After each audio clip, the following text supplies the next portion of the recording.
Chucky or law, get the Brits out, lad. A one-way ticket, please, I've lost my bus pass. It's Jackson up, he's looking some pins, man. The Kylu fucking Freegenish, man. Keep her at the fucker, fucking fuck off. Jesus said on the cross, 2 pins of booze, 20 figs, and the fog is the lost. Who's next? Me, miss, some would you like a bag? While you're shopping out your nose, I see your ankle tag. Fuck you, curfew, dislocated eye socket. Overnight cop shop with 2 grams in his pocket. Loves his reputation, now he's known for being a rocket. In his dreams, 9mm loaded. I'm a hitch, double OD. Low lace, come with what they say about me. Cause I'm a hitch, double OD. Low lace, come with what they say about me. A dog with a job, what the fuck is that? When our brewer Mickey's just sitting in the flat, sipping on his cans and smoking rollies. Cause all the best jobs are taken by the doggies. Squidgy black, yeah, crack, and my split for hand lab. Beat the fast, then a sash, got that note on bank cash. Jack and Nish, hit the stash, want to pass, it's an eye. Jack or goose, Coquelino, solo Nerian, Joe Ash. Ja. It's gonna be a bloodbath. It's gonna be a bloodbath. It's gonna be a bloodbath. It's gonna be a bloodbath. Throw a hook, a jab on a boot. I sneak a quick toot, then I fire another boot. For calling me a fruit, for trying to take the loot. But Billy won't be bothering any more hoots. Nish, couple of cash, do you want it in your chest or your knees or your head? DJ Provey has the lead. You can beg, you can plead, you can tell us what we need. You can change your name, But you're all the fucking same.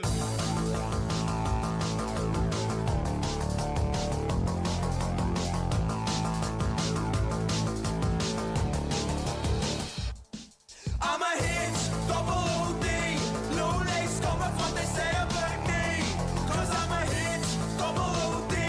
Low lace, come with what they say about me. I'm a hitch, double OD. Low lace, come with what they say about me. Cause I'm a hitch, double OD. Low lace, come with what they say about me. Cuba's 構成の restored クラッカー power でしょ after もうじゃあ No Mickey's what is it? Sure, dan heb ik wel eens wat dus.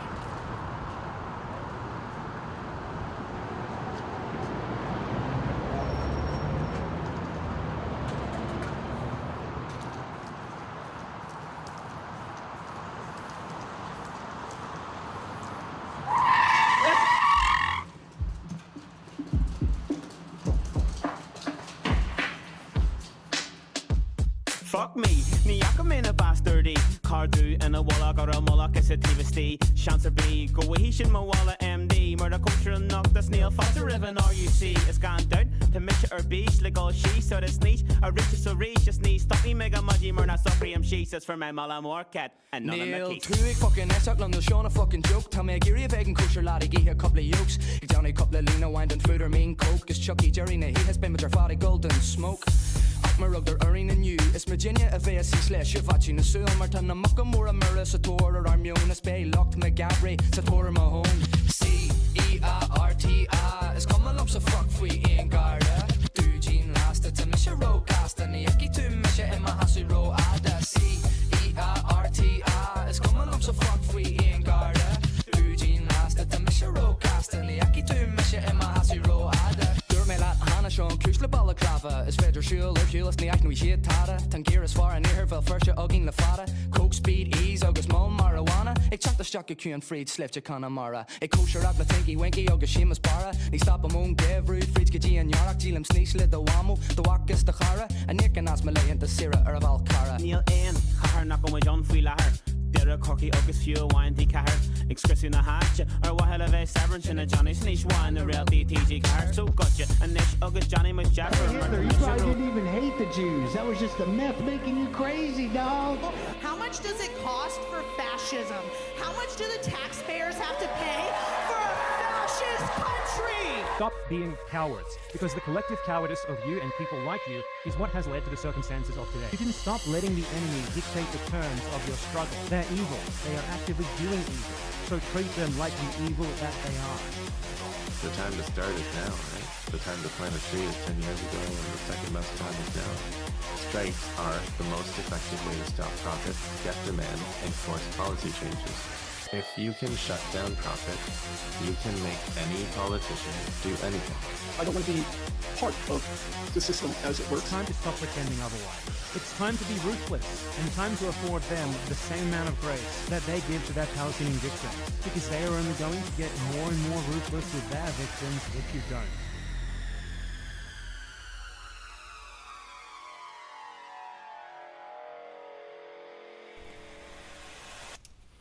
Alright, we're going to start off with headlines and then we'll go into more specific stories, starting with Democracy Now! Covering headlines on March 16th, 2026. Entered its third week.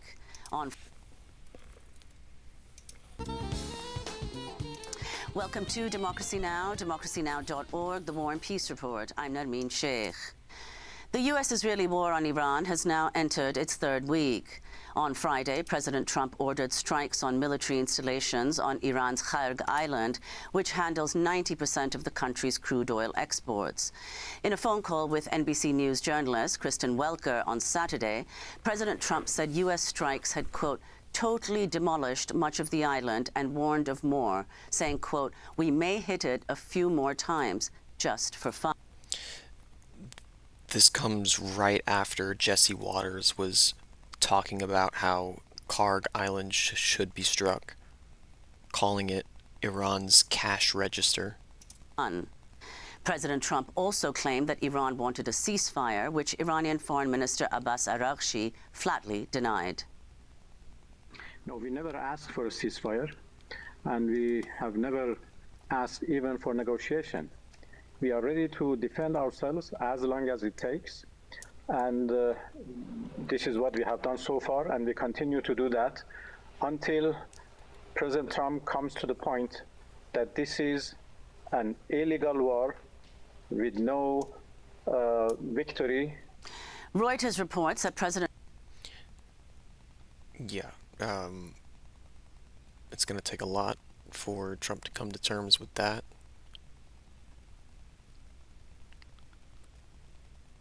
But yeah, the time for negotiation is over. Like all the negotiations have come and gone, and the United States failed to secure any type of meaningful common ground. They were literally stabbing them in the back. President Trump has ignored attempts by allies in the Middle East to start negotiations aimed at ending the Iran war. Over the weekend, U.S. and Israeli forces continued to bombard Iran, hitting cities such as Tehran, Hamadan, and Isfahan. Iranian media says that a U.S.-Israeli strike killed 15 people at a factory in Isfahan. Iran's Cultural Heritage and Tourism Ministry said Saturday that at least 56 museums and historic sites have been damaged. At least 1,348 civilians in Iran have been killed since the start of the war, according to Iran's UN ambassador. Meanwhile, Iran's police chief says that the country has arrested 500 people accused of sharing information with enemies. This is Mohammad Tahiri, whose home was damaged in a U.S.-Israeli strike. It's a terrible incident, very bitter. Many people have been killed and so many have lost their homes and lives. However, because of that heroic spirit that has arisen among all the people of Iran, it is now bearable. That is, that sense of resistance within us has grown, strengthened, and matured. For that reason, we're trying to get through these days, and God willing, we will rebuild everything better from the start, just as we are rebuilding our country and moving closer to our ideals. Iran continued to launch retaliatory strikes at Israel as Iranian rumors spread that Israeli Prime Minister Benjamin Netanyahu was killed in an Iranian strike. In response, Netanyahu posted a video of himself getting coffee and chatting with an aide in Jerusalem on Sunday. Over the weekend, Iran launched multiple ballistic missiles at Israel carrying cluster bombs, injuring at least 8 people across the country. In Iraq, 6 U.S. service members were killed when their military... If Netanyahu gets killed, we'll know. And,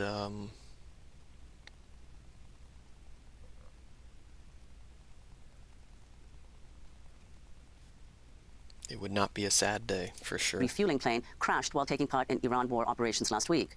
Overall, 12 U.S. service members have been killed since the Iran war began on February 28th. Another service member died of a medical issue. This comes as the U.S. State Department issued a warning telling U.S. citizens to leave Iraq immediately.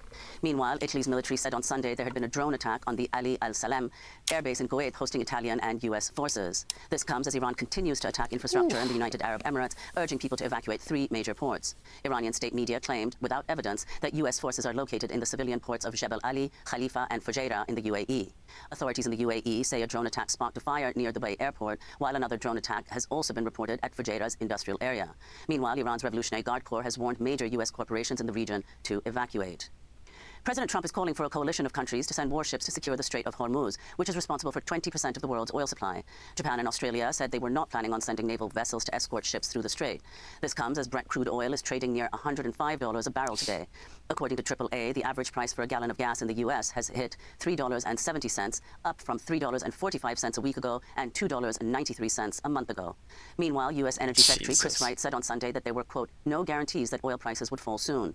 Newt Gingrich, the former Republican House Speaker, urged the U.S. to conduct, quote, a dozen thermonuclear detonations to reopen the Strait of Hormuz. Israel says its troops have begun ground operations in southern Lebanon. This comes as the World Health Organization says it has verified that 12 doctors, paramedics, and nurses were killed in an Israeli strike on a healthcare center in southern Lebanon on Friday. According to the Lebanese Health Ministry, Israeli attacks have killed at least 850 people, including 107 children. Nearly 1 million people have been forced to flee their homes, according to the UN. This is Furhat Othman, who fled southern Lebanon to Saida, just south of Beirut. I swear, I came from the south, from the district of Tyre. The situation is just as you can see. Sometimes the tent gets blown away by the wind, sometimes there's rain, sometimes water. The blankets are soaked with water. As they say, even the rugs are full of water. Everything is wet, as you can see. We have a cold from the wind, and we are waiting for God's mercy. FCC Chair Brenton Carr is threatening to revoke broadcasters' licenses over their coverage of the U.S.-Israeli war on Iran.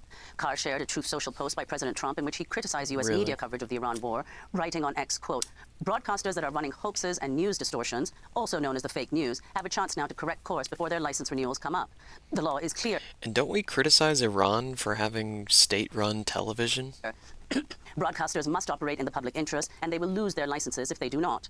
Democratic Senator Chris Murphy of Connecticut blasted Carr, saying, quote, this is the federal government telling news stations to provide favorable coverage of the war or their licenses will be pulled. A truly extraordinary moment. We aren't on the verge of a totalitarian takeover. We are in the middle of it. Israel continues to violate the U.S.-brokered so-called ceasefire in Gaza, killing 12 people, including 2 children and a pregnant woman, on Sunday. Since the ceasefire deal last October, Israeli forces have killed more than 650 Palestinians, according to Gaza health officials. Meanwhile, in the occupied West Bank, Israeli forces killed a Palestinian father, mother, and 2 of their children in their car on Sunday. 37-year-old Ali Khalid Bani Odeh and his wife Wad and 2 of their children, Mohammed and Othman, were each shot in the head in the village of Tamun. 2 other children managed to survive. This is one of them recounting how Israeli soldiers attacked his family. We were leaving Nablus from Al Nublasi restaurant. All of a sudden, we came under direct fire. We didn't know the source. Everyone in the car was martyred, except for my brother Mustafa and me. A soldier came and pulled me out of the car. They started beating me. They pulled out my brother Mustafa. They tried to beat him, but I stood in front of them. They pushed me to the ground and started beating me on the back with their boots. The Israeli soldiers started to say, we killed dogs. In the Netherlands, authorities are denouncing what they described as anti-Semitic attacks on 2 Jewish institutions this weekend. The mayor of Amsterdam said an overnight blast Saturday damaged the outside of a Jewish school in a, quote, targeted attack against the Jewish community. The day before, 4 teenagers were taken into police custody, accused of starting a fire at a synagogue in Rotterdam. No one has been arrested for the attack in Amsterdam. In Venezuela, the Trump administration has reopened the U.S. embassy in the capital Caracas for the first time since 2019. The U.S. flag was raised over the embassy Saturday as... Can Democracy Now! Just report on Gaza without also bookending it with fear-mongering about anti-Semitism? Trump has touted the resumption of diplomatic relations with Venezuela after a deadly U.S. military strike led to the abduction of Venezuelan President Nicolas Maduro and his wife Celia Flores in early January. Venezuela's interim government, led by Delcy Rodriguez, has agreed to several of Trump's demands, including granting the U.S. access to Venezuela's vast oil reserves and other natural resources. In Cuba, protesters reportedly torched a local Communist Party office in the city of Moron as people express a growing frustration over food shortages and massive blackouts across the island. A U.S. oil blockade has cut off Cuba from accessing desperately needed fuel as the Trump administration intensifies pressure to topple the Cuban government.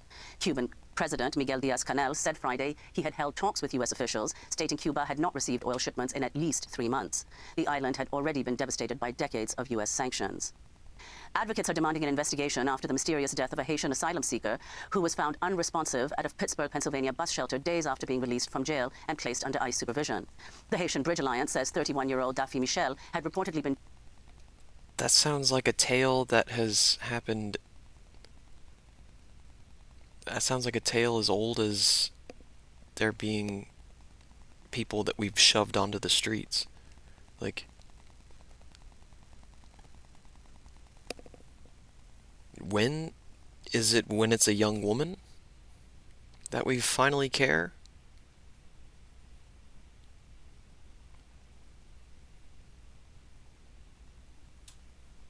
Because she's not destitute? Is that why?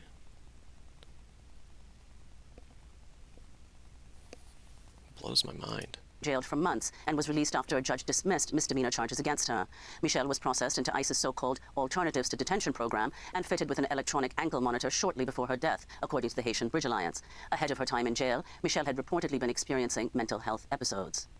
This comes as an Afghan asylum seeker died in ICE custody this weekend, less than 24 hours after being detained in Texas. According to the veteran-led advocacy group Afghan EVAC, Mohammad Nazir Paktiwal worked alongside U.S. Special Forces in Afghanistan during the U.S. invasion. He was reportedly arrested Friday outside his home as he got ready to drop off his children at school. Paktiwal lived with his wife and 6 children in Dallas. He's at least the 12th immigrant to die in ICE custody since the beginning of the year. In Texas, a federal jury on Friday convicted 8 anti-ICE protesters on terrorism charges in a closely watched trial that raised fears over the Trump administration's intensifying crackdown on activists and First Amendment rights. This marked the first time terrorism charges were successfully brought against activists by the Justice Department as federal prosecutors accused the protesters of being members of Antifa. The trial focused on a reported shooting that happened during a protest outside the Prairieland ICE jail in Alvarado last year. The Coalition DFW Support Committee said, quote, "This is a sham trial built on political persecution and ideological attacks coming from the top." In more related news, an immigration judge on Friday ordered the release of Palestinian activist Licha Kordia, who's been detained by ICE for over a year. This was Kordia's 3rd bond hearing, with Trump officials repeatedly refusing to release her from custody. To see our coverage of her case, go to democracynow.org. And the Academy Awards were held in Los Angeles Sunday, where Sinners made history, with Autumn Durald Arcapon becoming the first woman to win in the Best Cinematography category.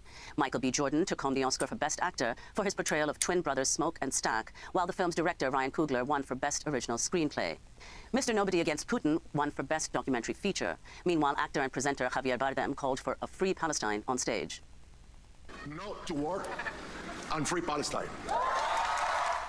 The Palestinian actor Motaz Malhis, who had a starring role in the Oscar-nominated foreign film The Voice of Hind Rajab, was unable to attend the ceremony after his U.S. visa was denied. He said on Instagram, quote, "I am not allowed to enter the United States because of my Palestinian citizenship." To see our coverage of many of these films, please go to our website. We'll have more on the Academy Awards later in the broadcast. And those are some of the headlines. This is Democracy Now!, democracynow.org, The War and Peace Report. Fuck me.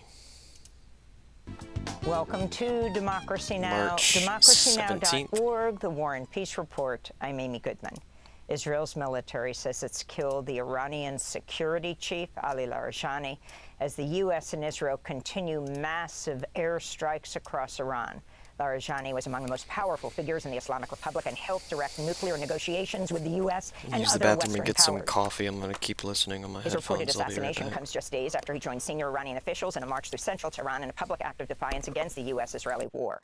Israel also announced it had assassinated the Basij force commander, Gholam Reza Soleimani, in a separate airstrike. In the city of Iraq, officials say a U.S.-Israeli coalition bombing killed a 3-day-old infant and his 2-year-old sister, along with their mother and grandmother. In Tehran, Iranian Red Crescent workers searched for survivors through the rubble of damaged homes after an airstrike on Monday. This alley is totally residential. Those dear residents who got stuck here are being rescued by the aid workers. The search continues. Amnesty International reports an investigation found the U.S. was responsible for the attack on the Iranian girls' school in southern Iran that killed about 170 people, most of them schoolgirls, on the first day of the U.S.-Israeli war on Iran. Iran's foreign minister says U.S.-Israeli strikes have killed over 200 children. Meanwhile, the Pentagon's announced the deployment of thousands of additional U.S. Marines and warships to the Middle East. U.S. Central Command reports at least 200 U.S. troops have been injured since the U.S. and Israel launched attacks against Iran just over 2 weeks ago. 13 U.S. service members have been killed. In Israel, at least 7 people were wounded on Monday when a rocket launched from Lebanon struck residential buildings in the northern town of Nahariya. Elsewhere, debris from an Iranian missile fell onto the rooftop of the Greek Orthodox Patriarchate in Jerusalem, one of the holiest sites in Christianity, where tradition holds that Jesus was crucified. An Iranian missile also damaged the U.S. consulate residence building in Jerusalem, though no injuries were reported. Meanwhile, Iran continues to fire on Middle East countries that host U.S. military bases. Saudi Arabia's defense ministry said it intercepted nearly 100 Iranian drones in 24 hours, the largest single-day wave of attacks yet by Iran. In the United Arab Emirates, an Iranian drone triggered a huge fire at a key oil trading hub, coming just days after a similar attack triggered another fire at the site. In Iraq, an Iranian drone damaged the top floor of the Al Rashid Hotel in Baghdad's heavily fortified green zone Monday, amidst reports that Iraqi air defenses shot down an Iranian missile targeting the U.S. embassy there. Meanwhile, Kuwait and Qatar reported more Iranian drone and missile attacks. According to Goldman Sachs, if the war lasts until the end of April, the gross domestic products of Gulf states could plummet by up to 14% this year. In Lebanon, Israeli strikes have driven more than 1 million people from their homes and killed more than 880 people. Israeli troops launched ground operations in southern Lebanon Monday. Israel's defense minister, Israel Katz, said southern Lebanese residents will not return to their homes until the safety of Israelis near the border is guaranteed. This is a displaced mother who fled to Beirut due to Israeli attacks. Of course, I was displaced, my house was damaged, the situation is difficult, of course. I mean, I can't describe to you the feeling that we're experiencing, but it's hard, very hard. It's hard to leave your home, hard to leave your land. European countries are rejecting President Trump's call to send warships to reopen the Strait of Hormuz, despite Trump's threat of, quote, a very bad future, unquote, for NATO if it doesn't help the U.S. This is Kaja Kallas, the European Union's foreign policy chief. There was no appetite from the member states to do that. As I said, this is nobody wants to go actively in this war, and of course everybody is concerned what will be the outcome. Australia and Japan also said they had no plans to send warships to help reopen the strait. South Korea said it's an issue that needs, quote, very careful deliberation, but did not commit to helping the U.S. The New York Times reports President Trump's son-in-law, Jared Kushner, is trying to raise $5 billion in additional funding for his private equity firm from Gulf Arab states, even as he serves as a top U.S. government negotiator in the Middle East. As part of his fundraising effort, Kushner's representatives have already met with Saudi Arabia's Public Investment Fund, which is headed by Crown Prince Mohammed bin Salman, and has already funded the private equity firm of Jared Kushner to the tune of $2 billion. In Texas, LaCock Cordia walked free from an ICE jail Monday after more than a year in custody. She was arrested during the 2024 Gaza Solidarity protests at Columbia University. Those charges were dropped, but Cordia was later detained at a routine immigration check-in in New Jersey. This week, an immigration judge ordered her release on a $100,000 bond. It was the third time a judge ruled in her favor, despite the government blocking her release twice. While in custody, LaCock Cordia was hospitalized following a seizure, and her legal team said her legs were chained to her bed and she was denied access to her lawyer or family. Cordia was the last person still held in detention from the Trump administration's crackdown on pro-Palestinian campus activists.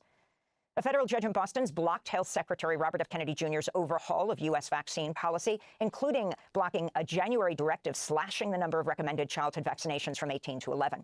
Under RFK Jr., the CDC had dropped recommendations that all babies should be protected against hepatitis A, hepatitis B, RSV, dengue, and 2 types of bacterial meningitis. U.S. District Judge Brian Murphy wrote in his ruling, quote, there is a method to how these decisions historically have been made, a method scientific in nature and codified into law through procedural requirements. Unfortunately, the government's disregarded those methods and thereby undermined the integrity of its actions, unquote.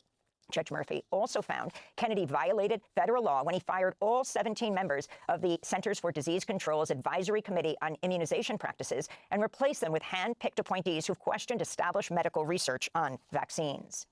In Cuba, the national electricity grid collapsed Monday, leaving millions without power as Cuba reels from an energy blockade imposed by President Trump. It was the third major blackout in Cuba over the past 4 months and the largest. This comes as the New York Times reports that the Trump administration is pushing for Cuban President Miguel Diaz-Canel to step down. President Trump spoke to reporters Monday about his plans for Cuba. I do believe I'll be having the honor of taking Cuba. To be good honor, it's a big honor. Taking Cuba. Taking Cuba in some form, yeah. Taking Cuba. I mean, whether I free it, take it, I think I can do anything I want with it. You want to know the truth? Later in the broadcast, we'll go to Havana for the latest. In Afghanistan, the Taliban government says 408 people were killed and 250 injured Monday evening after Pakistan, they said, targeted a drug treatment center in Kabul with an airstrike. Pakistan denies the bombing of any health facilities, but reporters who visited the wreckage of the Omar Addiction Treatment Hospital found the 2,000-bed facility on fire and in ruins with dozens of bodies being carried out on stretchers. The UN reports scores of civilians have been killed since Pakistan's defense minister last month declared open war on Afghanistan. The Trump administration's approved BP's proposed $5 billion oil drilling project in ultra-deep waters off the coast of Louisiana and the Gulf of Mexico. BP, formerly known as British Petroleum, is the same company responsible for the 2010 Deepwater Horizon disaster, the worst oil spill in U.S. history. Environmentalists warn the new project threatens Gulf communities, sensitive deep-sea ecosystems, and imperils marine life. And voters in Illinois head to the polls today for primary elections that could determine the balance of power in the next Congress. Ahead of the election, AIPAC, the American Israel Public Affairs Committee, poured nearly $22 million into Illinois' congressional races. Among AIPAC's targets is Kat Abou-Gazella, a progressive running for Illinois' 9th district, covering parts of Chicago and its northern suburbs. She's condemned the war in Gaza as a genocide and has made cutting U.S. military aid to Israel a top campaign priority. She says AIPAC poured $7 million through 2 shell PACs to defeat her, even as a dark money group was caught paying social media influencers $1,500 each for scripted attack posts. Meanwhile, several candidates are competing for the Senate seat of retiring Democratic Senator Dick Durbin, with a flood of super PAC spending also influencing. She's a China hawk. Those are some of the headlines. This is Democracy Now! What are they saying about the her? War and Peace Report. I'm Amy Goodman in New York, caught paying social media influencers in races. Among AIPAC's targets, marine life. And voters in Illinois head to the polls today for primary elections that could determine the balance of power in the next Congress. Ahead of the election, AIPAC, the American Israel Public Affairs Committee, poured nearly $22 million into Illinois' congressional races. Among AIPAC's targets is Kat Abou-Gazella, a progressive running for Illinois' 9th district, covering parts of Chicago and its northern suburbs. She's condemned the war in Gaza as a genocide and has made cutting U.S. military aid to Israel a top campaign priority. She says, is that all it takes to groom progressives into falling in line behind you? Is to say genocide bad? You're not fooling anyone. She's a China hawk. She has made statements in the past that she has tried to distance herself from, but it's not going to work.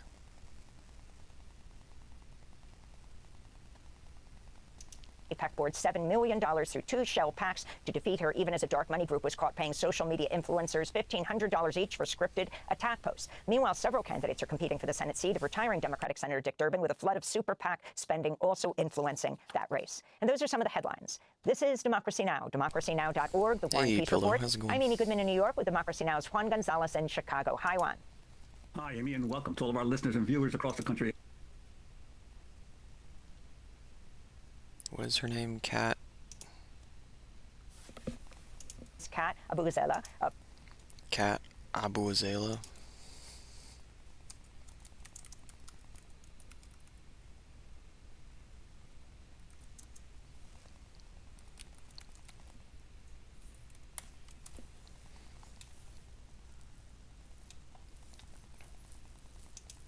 Here we go. Worst fake candidate yet. So you might have noticed, if you are an astute individual, that... Just turn down the quality a little bit.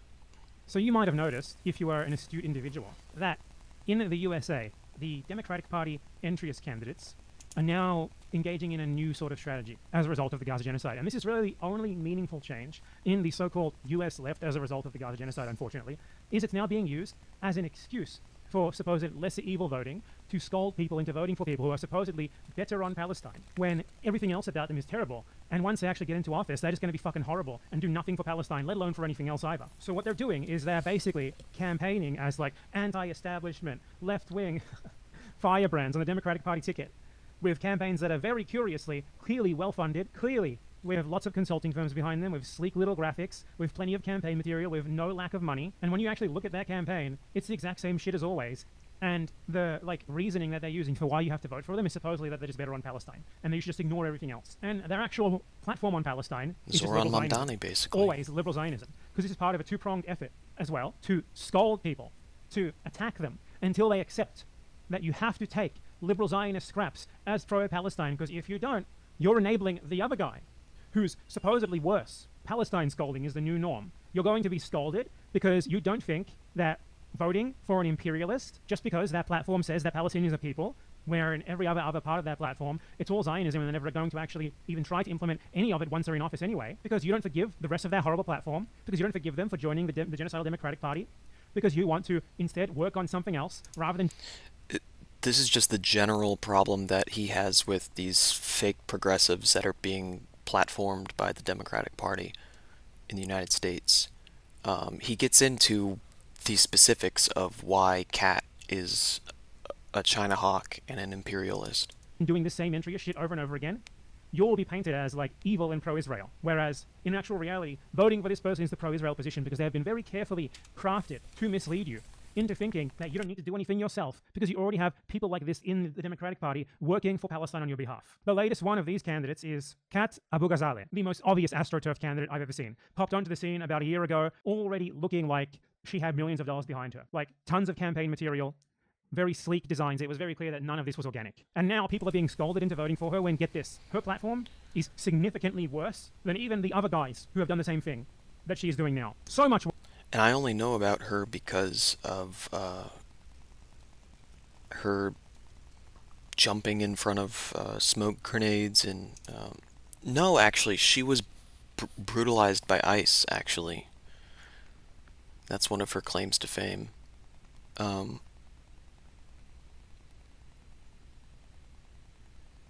But yeah, other than that, I can't really think of any other time that I've seen coverage of her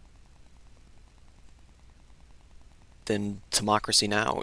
Interviewing her. I think she gave an interview to Status Quo as well. Worse. Shamelessly worse. So it's well known now that she's incredibly pro-war with China. Like, she literally has been saying that the USA needs to, like, militarily send troops and shit and weapons to Taiwan to defend it against a potential Chinese attack. This is so far to the right, even of like a Hillary Clinton figure, that it's mind-boggling. The official position of China, of Taiwan, and of the USA is that Taiwan is China, okay? All of those parties officially believe that Taiwan is China. So she's basically saying not only is Taiwan already independent, something that Taiwan itself doesn't even officially acknowledge yet, but the USA should meddle in Taiwan to ensure its independence against a potential Chinese attack. Like, she has straight-up neocon positions on foreign policy. Oh, but she said Palestinians are human, and she's Palestinian, so that makes it okay. We can just ignore all of that. Something insane about her is that she has been saying things that are consistent with her foreign policy for weeks now. She's been making it clear that she's very much Democrat-style, like, faux humanitarian interventionist American imperialist, right? She supports, like, USA doing so-called soft power imperialism and forcing third world countries into dependency. And she wants, like, the State Department and the NED to go around so-called nation building and essentially establishing dictatorships over other countries to reforge them in the American colonial image. But she, literally 2 days before her election, wiped her entire website. Wiped her entire website because people were noticing what her platform was.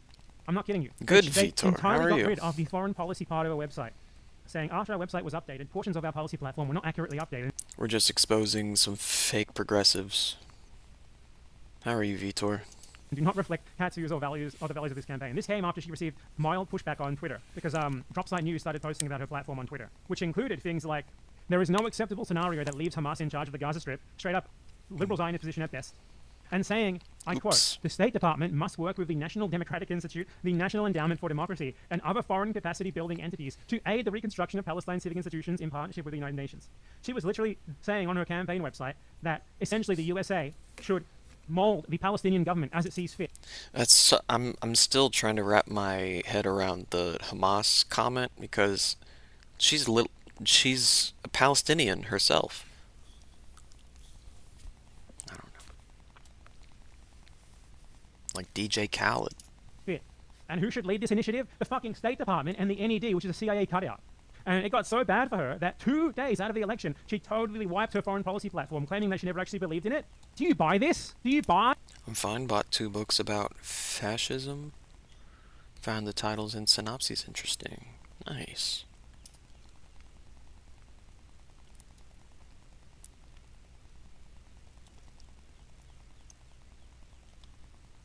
You can absolutely judge a book by its cover.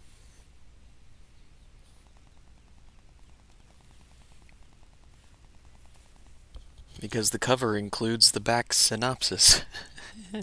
A single little bit of this. What happened is her policy platform accurately reflected, to some degree, what she stands for, but it didn't go over well with the demographic that she's hoping to pull in. So she temporarily got rid of it. If she's already this bad before she's elected, how bad do you think she's going to be when she is elected? Because these people always get 10 times worse after they're in office. Because once they're in office, they're not beholden to anyone anymore. They don't need your votes anymore. They can do whatever the fuck they want. Yeah. So that's Kat Abu Ghazaleh. Abu Ghazaleh.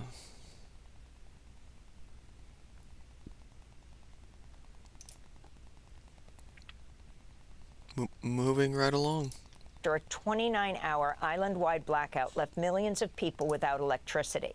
Cuban energy officials said they'd reconnected the national power grid that had completely collapsed Monday. But blackouts are expected to continue. A U.S. energy blockade has cut off Cuba from accessing desperately needed fuel as the Trump administration intensifies its pressure to topple the Cuban government.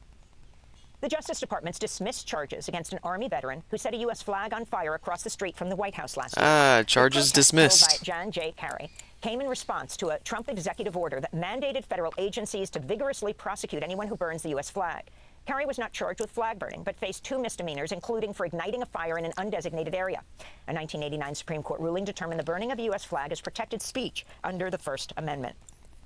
A federal judge in Rhode Island ordered the Trump administration to restore a union contract with 320,000 Veterans Affairs Department workers. This comes after Doug Collins, the VA secretary, canceled the union agreement back in August. U.S. District Judge Melissa DuBose agreed with the American Federation of Government Employees that the VA canceled its bargaining agreement as retaliation for the union's opposition to the Trump administration's labor policies. Everett Kelly, the president of the American Federation of Government Employees, said the ruling, quote, holds this administration accountable and makes clear no one can retaliate against workers for standing up for their rights, unquote.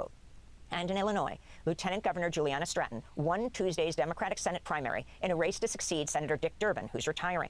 Al Jazeera and The Intercept reported dozens of donor groups aligned with the American Israel Public Affairs Committee, known as AIPAC, gave money to Stratton's campaign. If elected in November, Stratton could become the 6th black woman to serve in the Senate in U.S. history.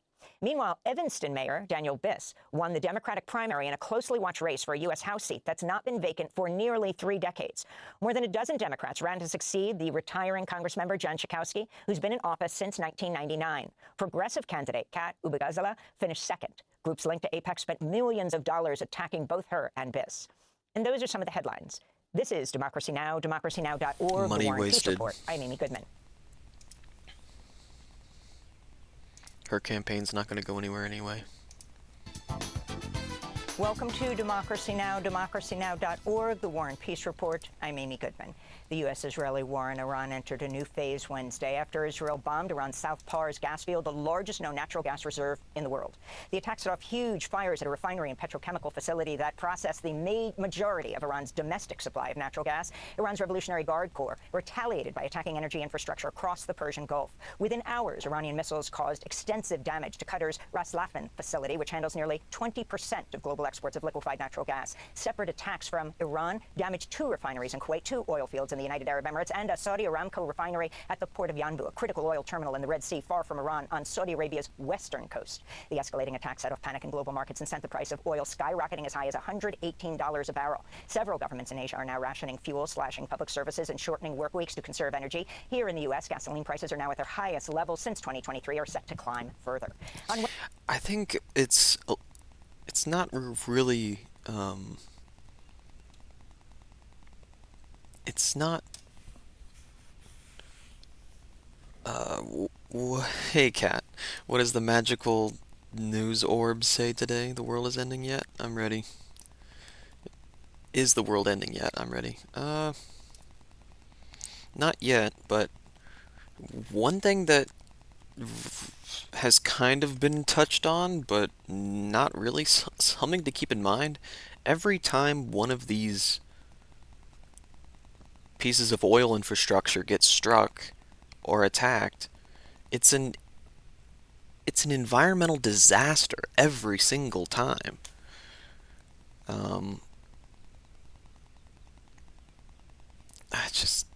You just can't keep up with all the news about the environmental impact that this war will have. Like, the largest oil processing plant in the world was hit. Wednesday, Vice President J.D. Vance addressed. The world is not ending yet. But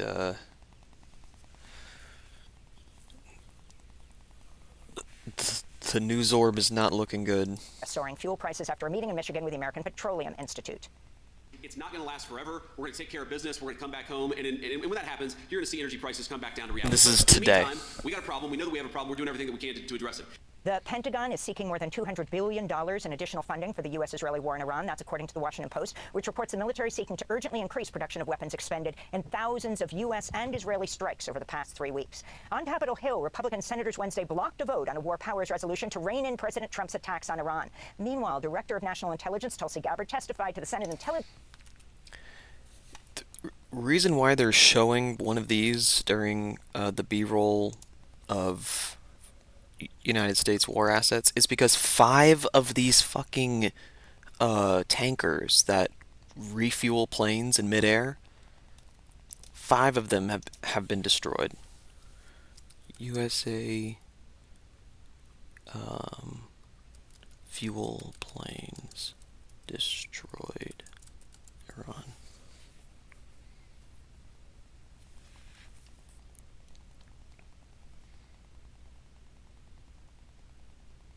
There was a video I watched where this guy was explaining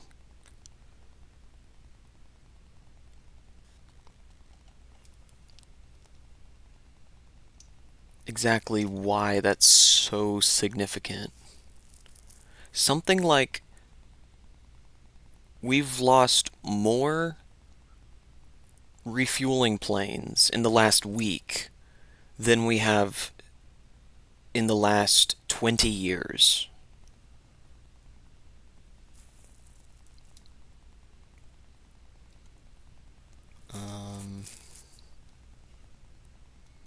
Will it be in my history? Yeah, deep in my history, probably.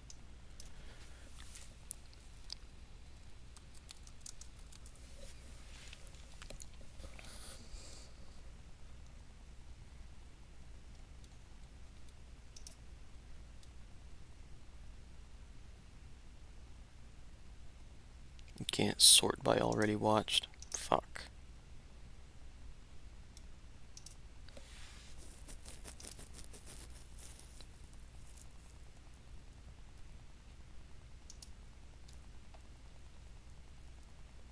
Search watch history.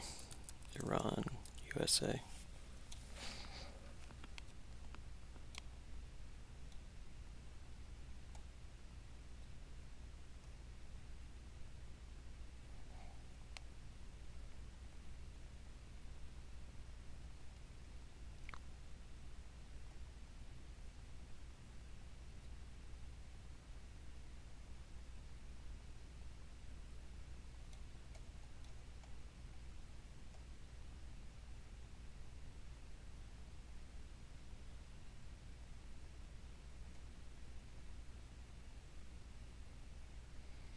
Was it by the Nation Desk? The National Desk?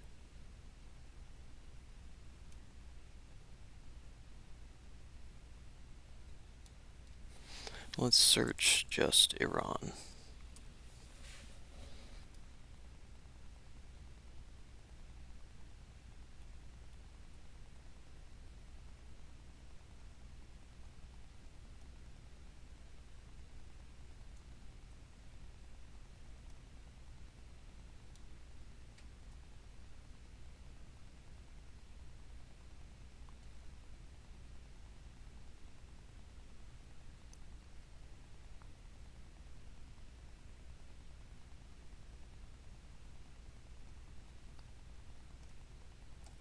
Well,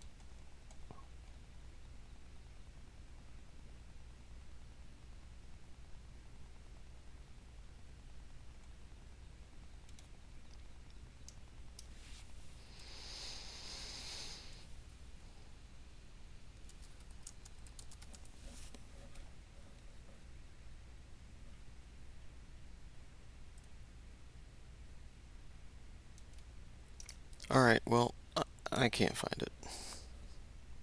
In President Trump's attacks on Iran.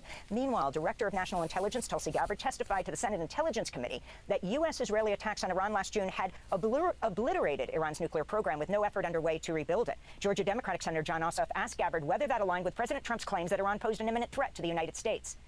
Was it the intelligence community's assessment that nevertheless, despite this obliteration, there was a, quote, imminent nuclear threat posed by the Iranian regime? Yes or no? It is not the intelligence community's responsibility to determine what is and is not an imminent threat. Okay. That is up to the president based on a volume of information that he receives. It is precisely your responsibility to determine what constitutes a threat to the United States. This is the worldwide threats hearing. Outside the Capitol building, lawmakers joined anti-war activists at a memorial display of backpacks and children's shoes, commemorating the more than 200 children who've reportedly died in U.S.-Israeli strikes on That's Iran. crazy. This is Illinois Democratic Congressmember Delia Ramirez. That is tough.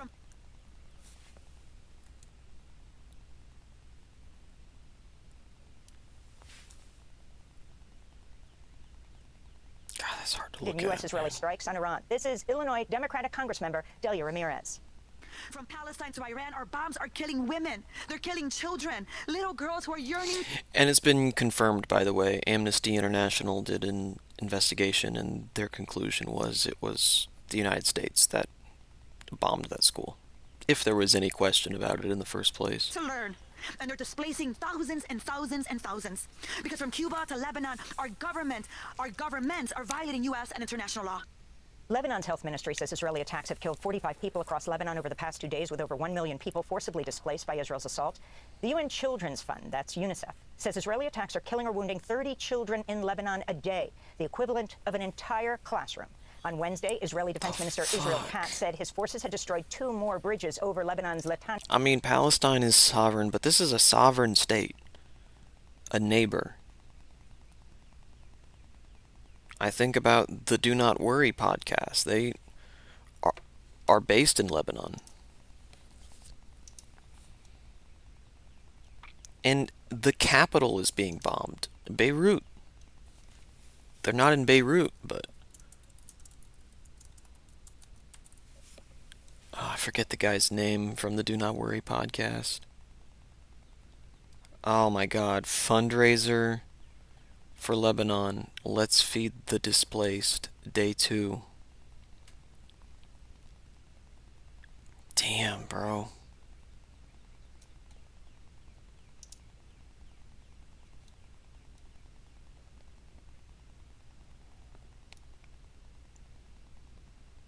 Do not worry. Let's go to day 1 and check out a good politic guy. Or uninformed leftist.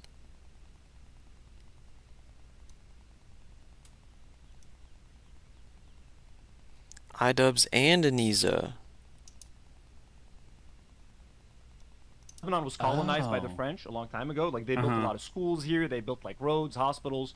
So there's a lot of that influence still here. So Lebanese people, for the most part, speak 3 languages: English, French, and Arabic.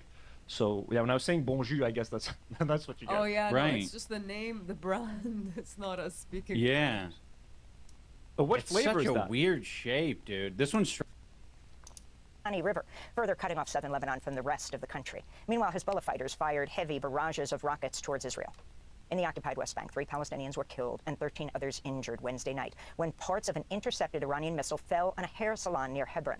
The dead included 2 adults and a 17-year-old. Few Palestinians in the West Bank have access to fortified shelters, unlike in Israel, where bomb shelters are common.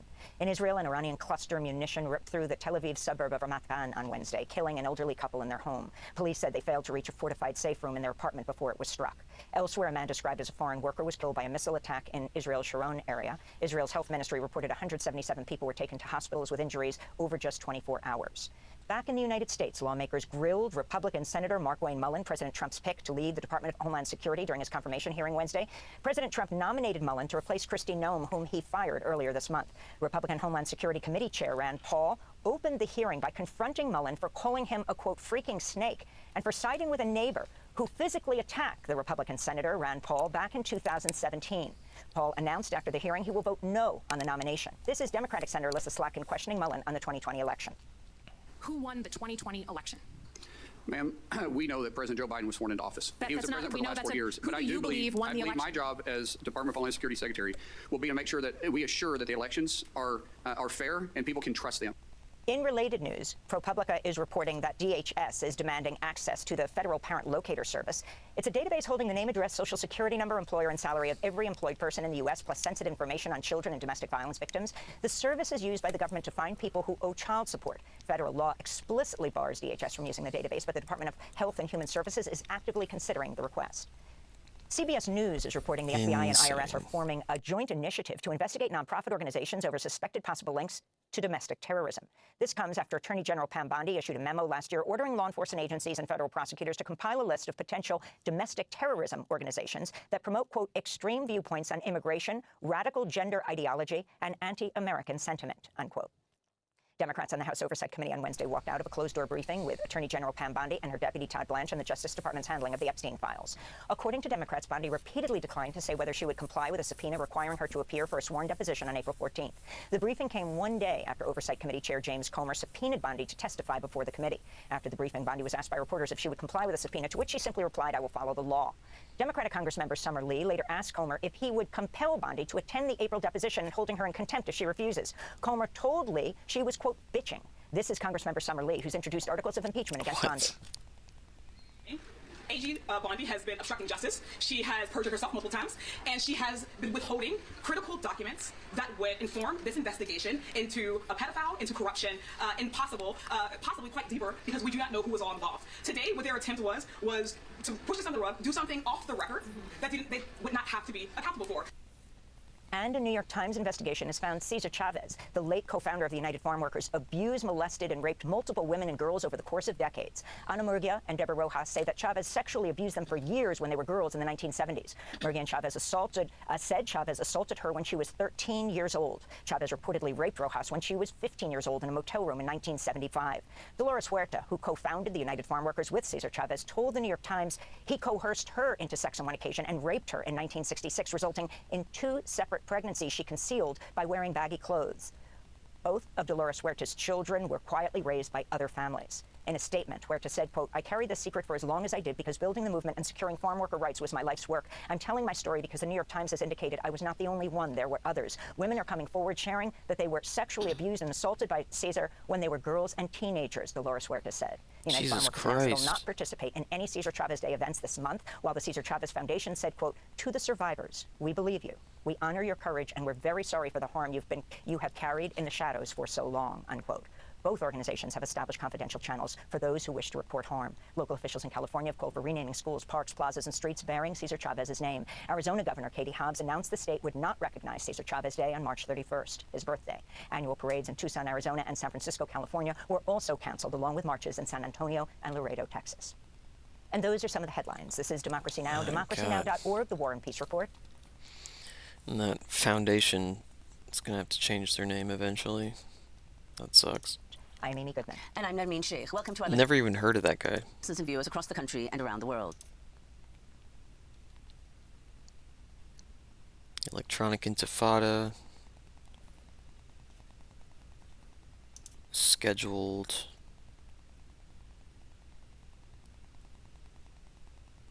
It's going to be starting in 2 minutes.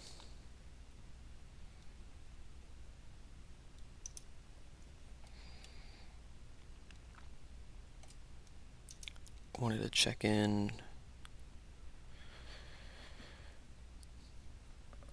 with the Anti-Empire Project here.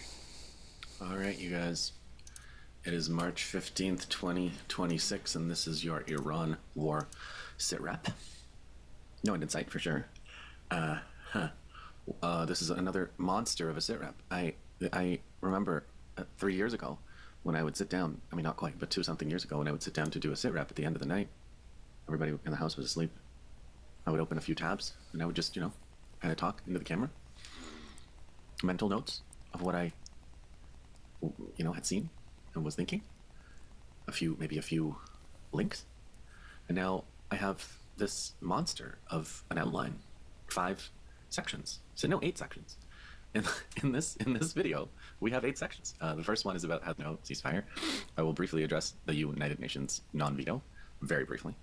The nuclear issue, which I think will be the most important point that I'll make tonight. The fact that Iran is attacking military targets first and why. The fact that we've entered the economic war phase. And a specific part on the oil weapon, if you will. Section 6 is on the Lebanon front, including Naim Qasim's speech.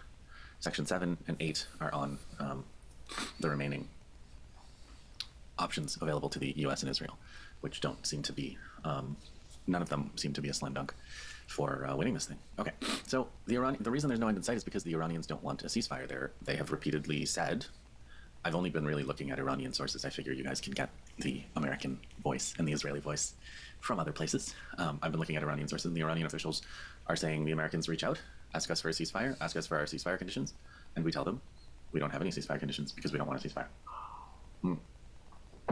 The Iranian government doesn't want a ceasefire, and I've also seen men on the street, women on the street, people who are out on the streets during bombings every night, every day, and they are saying we don't want a ceasefire. Don't talk to us about a ceasefire. We're not interested in a ceasefire. Amal Saad, who's a professor, a Lebanese background professor, I think based in the UK, wrote a book on Hezbollah, highly recommended. Politics and Religion, I believe, is the subtitle. She wrote about this, how Iran has, they're either going to get a total ceasefire or they're going to continue with total war. They don't want to do this thing where they continuously get eroded in their power by this endless cycle that they're trying to break of getting destroyed, accepting a ceasefire, getting destroyed some more, and accepting a ceasefire. And I am increasingly seeing more and more parallels to Russia-Ukraine. I told you guys I was studying Russia-Ukraine very closely for many years without talking about it because I stay in my lane. And when the Russia sphere people became Palestine experts, I was a little irritated by the clueless way that they talked about it. And the fact that many of them are de facto Zionists as well. So I didn't want to make that analogous mistake myself by wading into this topic that I was researching mainly because I was fascinated with the military aspect, nothing else.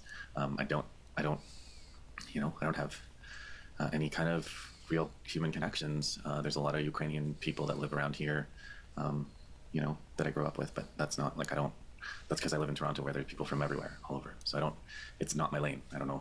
So I told you guys I'm not going to do reporting on this conflict, but I do see a lot of analogies because, Russia did make these Munich 1 and Munich 2 deals, and the West, the Germans, the Americans, they just laughed and they thought, oh my God, we duped these stupid Russians into these deals that we have no intention of fulfilling. And then starting in 2022, Russia attacked Ukraine, and I thought that was all a bluff. There was a lead up where I thought, Russia's not going to do that. This is all. Let's go to the economic war analysis. Israelis not genocidal, right? Iran can't make Zionists other than they are. What Iran can do is make sure that they can, to any extent possible, survive and fight on, even if they're nuked. Let me put it even another way. People who are kind of sounding the alarm that Israel has nuclear weapons and the Americans have nuclear weapons and they're crazy. Iran knows. Okay, Iran knows, and everything that Iran has done about Israel has been based on knowing that Israel has nuclear weapons and is this demonic entity that is very pleased to brandish and use them. That's why they have these underground missile cities. That's why they've done everything to bury their weapons and their weapons production and to keep it so far underneath that a lot of this infrastructure could survive a nuclear strike and that they can fight on, and they have dead man switches because they know.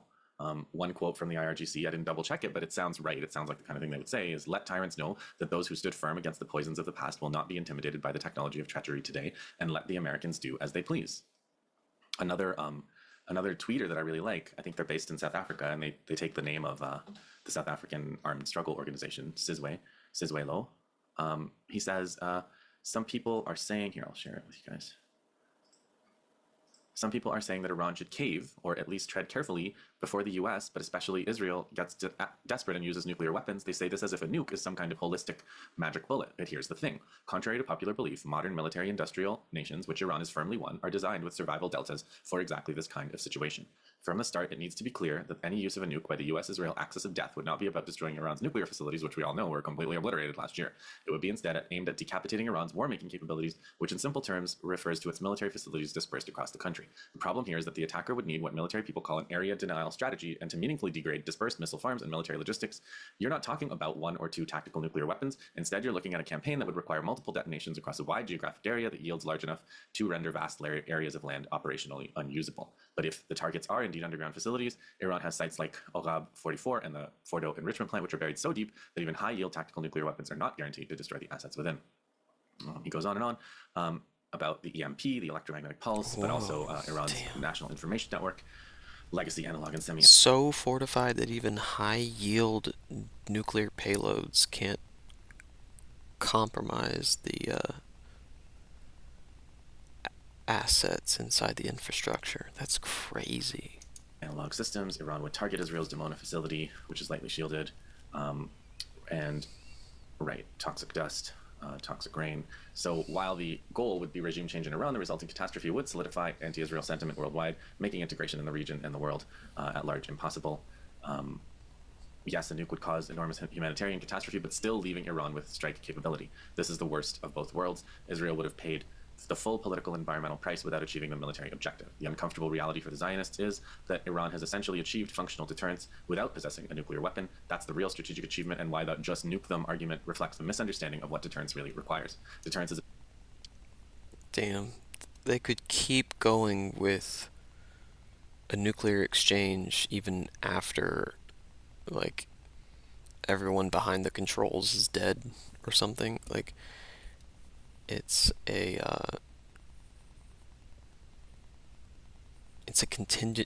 contingency plan for continuing to fight if nukes are dropped. That's crazy. Is about making the cost of attack exceed any plausible benefit, and Iran has painstakingly done that without nuclear weapons. So the idea that Iran should simply capitulate to the threat of US-Israeli nukes ignores the fact that their entire security doctrine has been built around making such capitulation unnecessary. So I think that's really solid analysis by Sizwe. And I think that, the last point tonight on this, because I know this is probably going to come out. Alright, we're not going to stick around too long in this video because that's from the 15th, and it's now the 19th, and things are just moving that fast. Hello there, boots on the ground, a matter of if or when. It's a matter of if Israel continues to escalate. Like, Israel only had a bloodied lip from Iran, and they made the biggest escalation in the war, besides starting it. This escalation here. Alright guys, so here we go. We just saw arguably the single most significant escalation in the US and Israeli-led war of aggression against Iran so far. So here to start us off from drops. Lower the quality a little.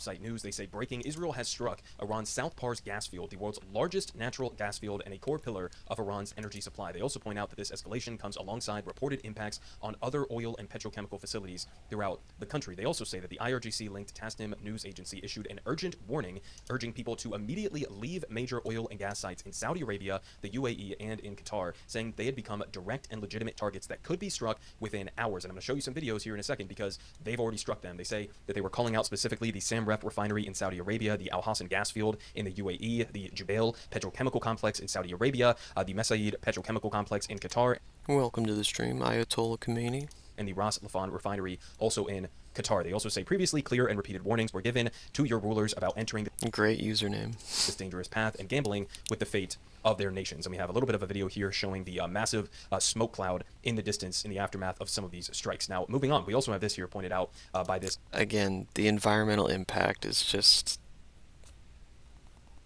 you can't keep up with it. Israeli columnist who says that Israeli sources describe the attack on the Iranian gas field as coordinated warning signal to the Islamic Republic, meant to make it clear that if Iran keeps destabilizing the global economy through Hormuz, it will be hit where it gets most. Drones over Hegseth's residence in a military base. False flag, by the way, thank you. No problem. I hadn't heard about that.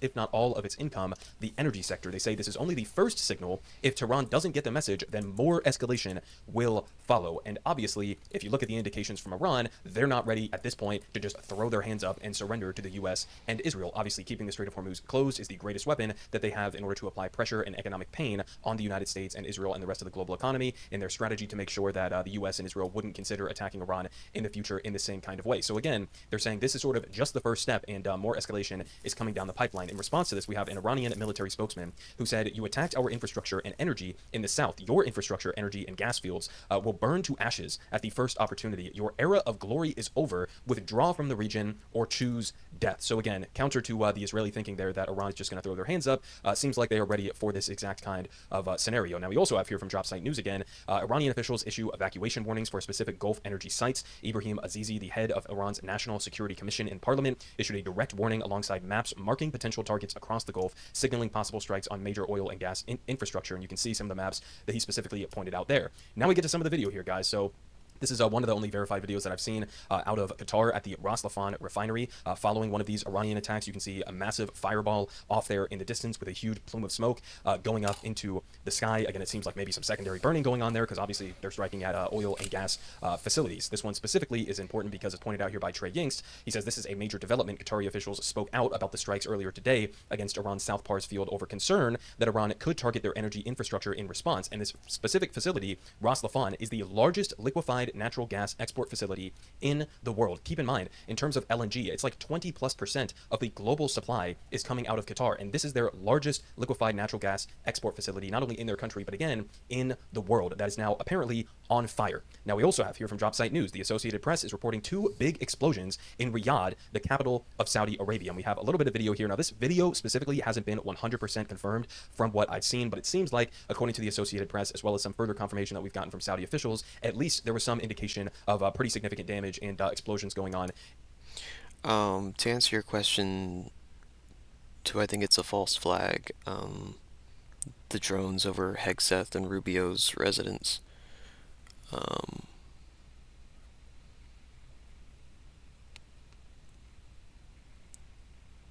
don't know. I feel like if they were gonna do a false flag, it'd be more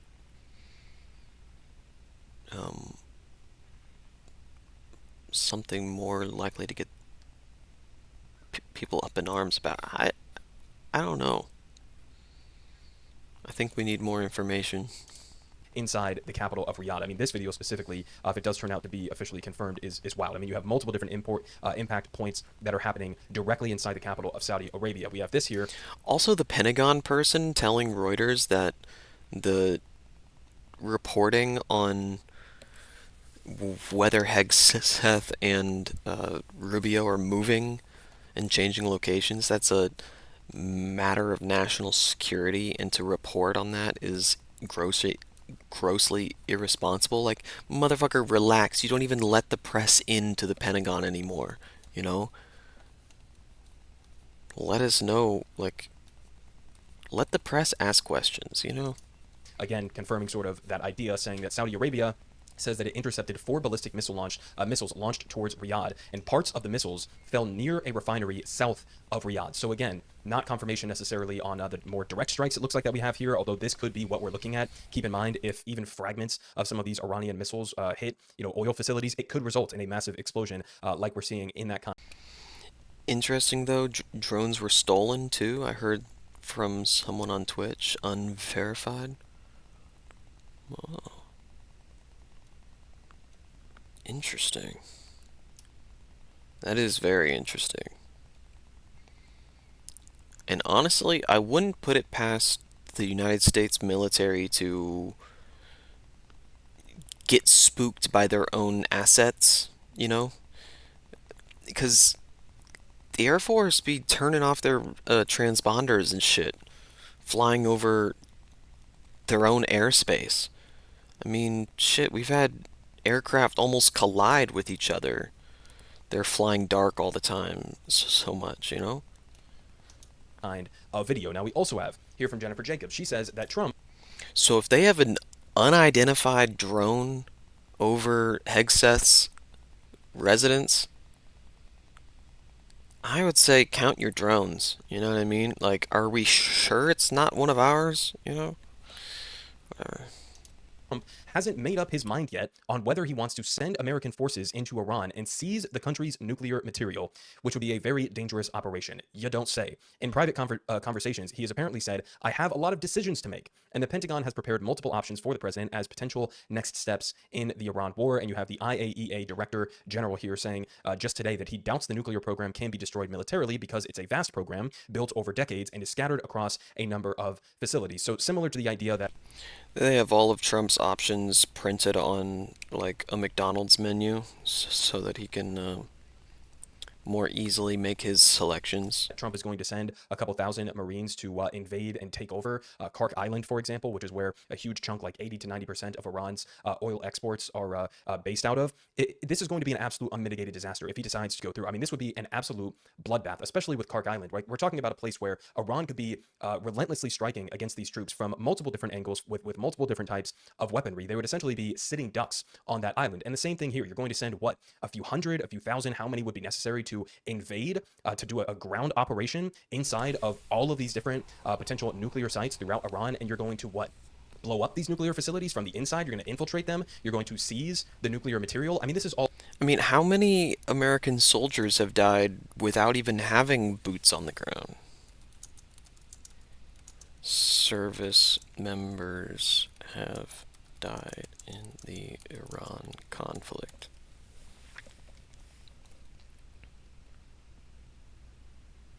As of March, at least 13 have been killed, so it's still at 13.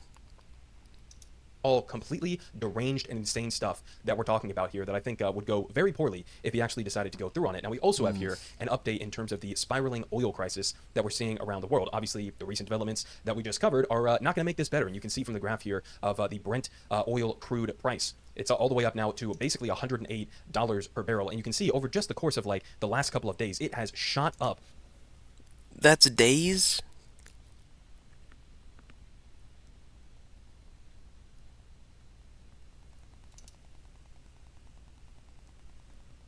That spike is days. This looks like half a week or 1 week. At an almost vertical pace here, again to $108 per barrel. And this isn't even really putting it into perspective, because in terms of specific areas around the world, the price of oil and the types of oil that they particularly import are going to be impacted in different ways. So there are certain parts around the... So like this whole jump is between February 14th and March 14th. World that are already seeing $150 a barrel. Some of them are already approaching $200 a barrel. So again, absolute catastrophic economic fallout all around the world. And it's not just going to be, you know... Yeah, it's $10 per gallon where I live, bro. Is that Canadian? Or is that USD? Gas prices at the pump, although those are up significantly, as you can see from this graph here. Diesel, the lifeblood of U.S. freight, agriculture, and construction industries, is above $5 a gallon for the first time since December of 2022. But this is going to have ripple effects throughout the entirety of the global economy. It's not just gas prices, it's also going to be agricultural prices, which means the prices that you're going to be paying at the grocery store are going to be increasing. You're going to see ripple effects throughout the entirety of the cost of energy and production, which means products. And I mean, literally every single thing within the global economy is going to be impacted by... $10 a gallon USD. I've never... That's like Hawaii gas prices. That's like not even Hawaii has gas prices like that. Or the, you know, the Bering Strait of Alaska, you know. Jesus. I live in Southeast Asia. Ayatollah Khomeini. Damn. Well, glad to have you here. Through the power of the internet, we come together.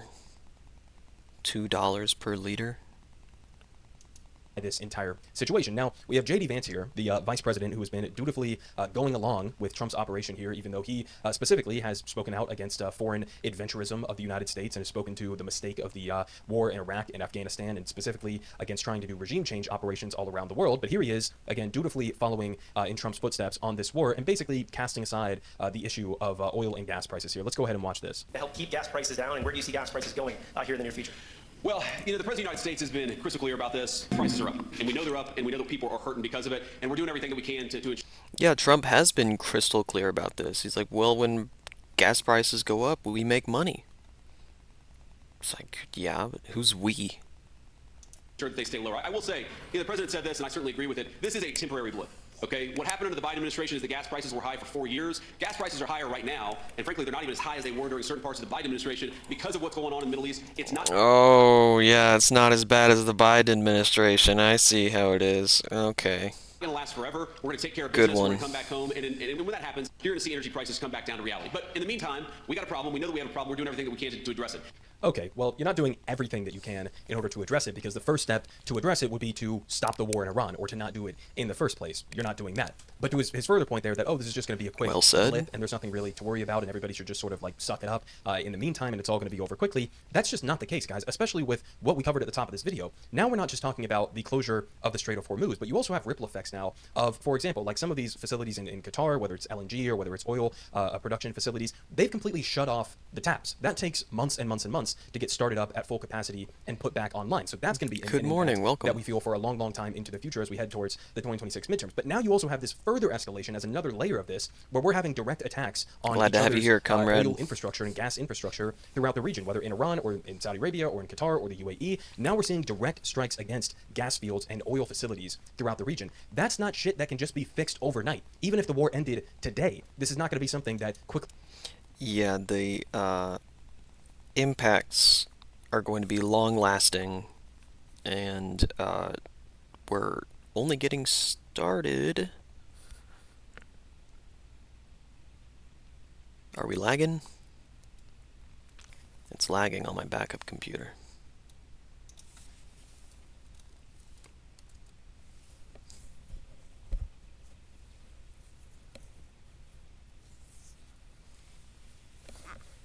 Or do I just need to refresh my backup computer?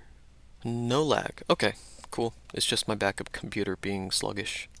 Reverts and rebounds depending on how much damage is actually done to a lot of these facilities. And given the indication that we got from the Israelis at the top of this video, it seems like we're still going up the escalation ladder. We're not ramping this down. So what's going to happen if all of these oil and gas fields get completely obliterated in this war? They're not going to be able to rebuild that for years and years and years. These countries' economies are going to implode. They're going to fall apart along with the rest of the global economy. And I mean, at that point, we're not just talking about potential recession. We're talking about potential global depression if this actually comes to fruition at the trajectory that it seems like we're going on right now. And we also had this amazing clip here. I'm not sure if I played it in my video yesterday, but it's really good. Here we have Trump's economic advisor, Kevin Hassett, who said the quiet part out loud here in terms of where the pain points are going to be going into the future. The U.S. economy is fundamentally sound, and that if it were to be extended, it wouldn't really disrupt the U.S. economy very much at all. It would hurt consumers, and we'd have to think about, if that continued, what we would have to do about that. Aliana, you have a new love interest?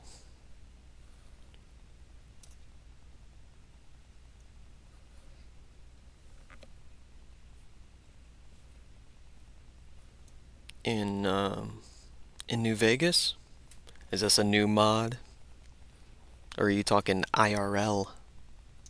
But that's like really the last of our concerns right now, because we're very. She has a funny name. I've never seen her not smile. So she fed me yesterday when she said she'd make me lunch next time. Man, never underestimate a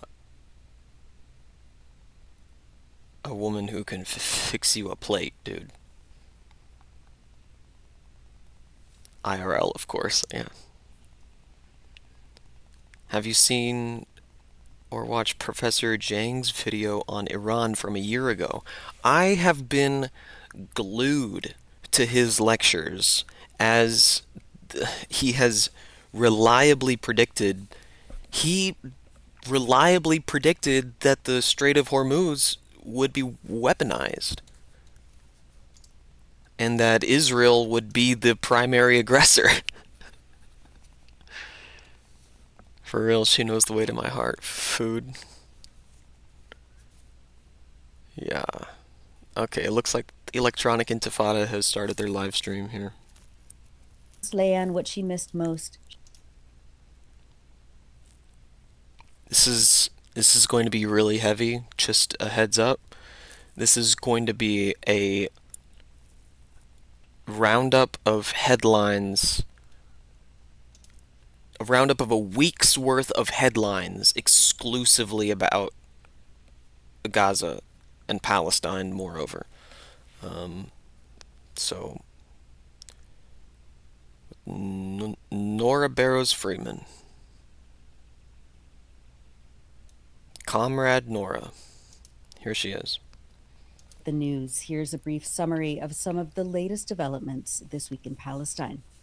At least 12 Palestinians were killed in Israeli attacks on Gaza on Sunday, March 15th, including 2 boys, a pregnant woman. I'm going to listen to my and a headphones. I'm group going to of grab police officers. some more coffee real An quick. Israeli strike on one of the last I still have some. standing It's fine. houses in the Nuseirat I will refugee use the camp in bathroom, central Gaza killed 4 people, including a man, his wife, who was pregnant with twins, and their 10-year-old Jesus, son. fuck. A 15-year-old child in a neighboring shelter was killed in the strike.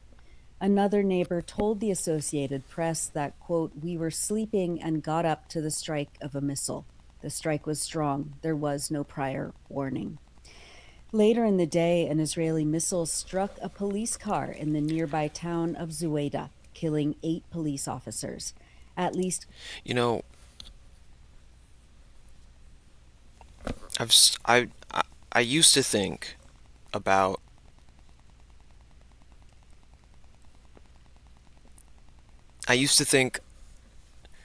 man, this headline that's breaking as of today could have been written word for word, a year ago, 2 years ago. And then I keep trying to grasp a time frame, and I just think about how I'm relatively new to understanding the Nakba and Palestine in general. What about the people who have been advocating for Palestine for decades?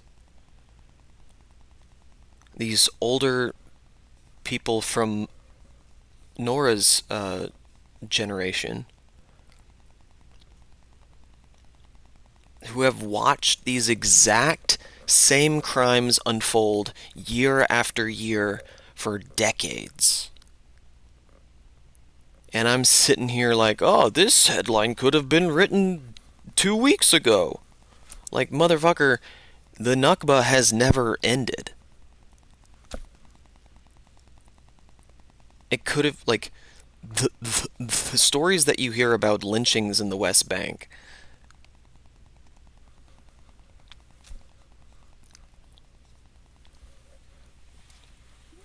they've been the same for 50 years. It's crazy. Nothing new under the sun. Somebody asked me, why doesn't the world do something when there's a genocide in Gaza? Well, the world sat on its hands when Palestine was under apartheid. The world sat on its hands when their only airport was destroyed by Israel.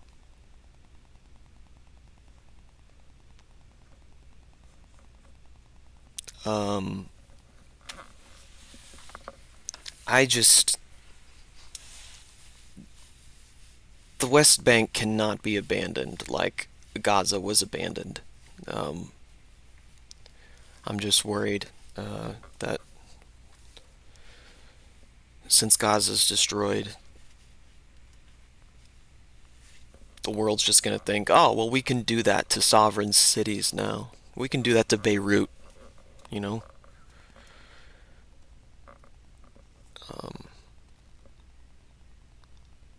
Okay. I'm going to use the bathroom and get some more coffee, and I'll be right back. 14 others were wounded in the attack.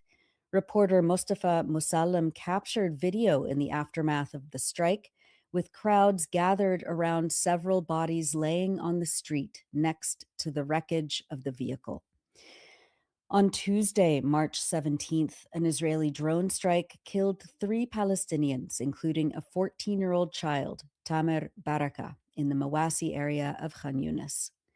As of Wednesday, the Palestinian Health Ministry in Gaza reported that since the fraudulent ceasefire was agreed upon in October 2025, 677 Palestinians have been killed and more than 1,800 have been injured.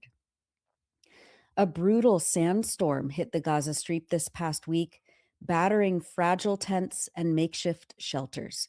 Reporter Mohammed Abu Salama captured footage of people bearing against the winds and sand, which turned the air bright orange. The lack of adequate shelter and infrastructure to protect people under such conditions remains a product of a deliberate Israeli policy, as Israel has sealed shut all but one of the crossings in and out of Gaza since the attacks on Iran began 3 weeks ago on February 28th. The United Nations Humanitarian Office stated this week that the sandstorm destroyed or damaged the shelters of more than 600 families. People continue to have difficulty accessing food due to interruptions to the entry of supplies and shortages of cooking gas, the UN added. The World Food Programme and other UN partners leading on food security warned that more than half of families in Gaza are burning trash to cook food. Despite efforts to reopen facilities, the UN office stated, quote, only 2 out of every 5 health service points are currently operating, most of them only partially. On March 15th, the World Health Organization collected nearly 50 intensive care unit beds that it had offloaded at the Kerem Shalom or Kerem Abu Salam crossing. The collection was delayed due to the Israeli authorities' suspension of humanitarian movements to Kerem Shalom last week.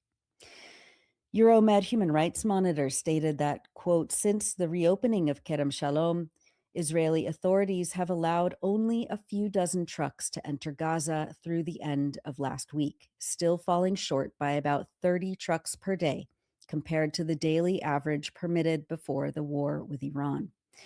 Included in the violations of the so-called ceasefire agreement are ongoing refusals by Israel of the stipulated amount of fuel entering Gaza.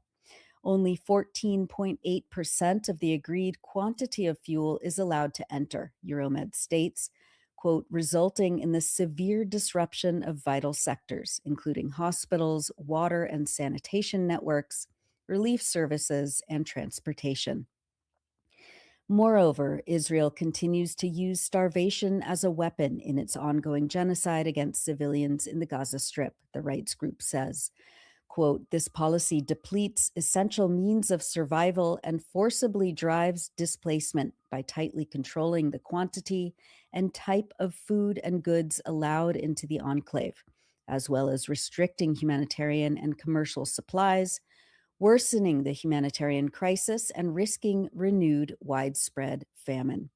Israel is exploiting the international community's focus on the war it and the United States have launched on Iran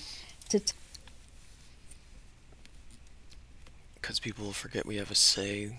They don't think with the 40,000 neurons in their heart.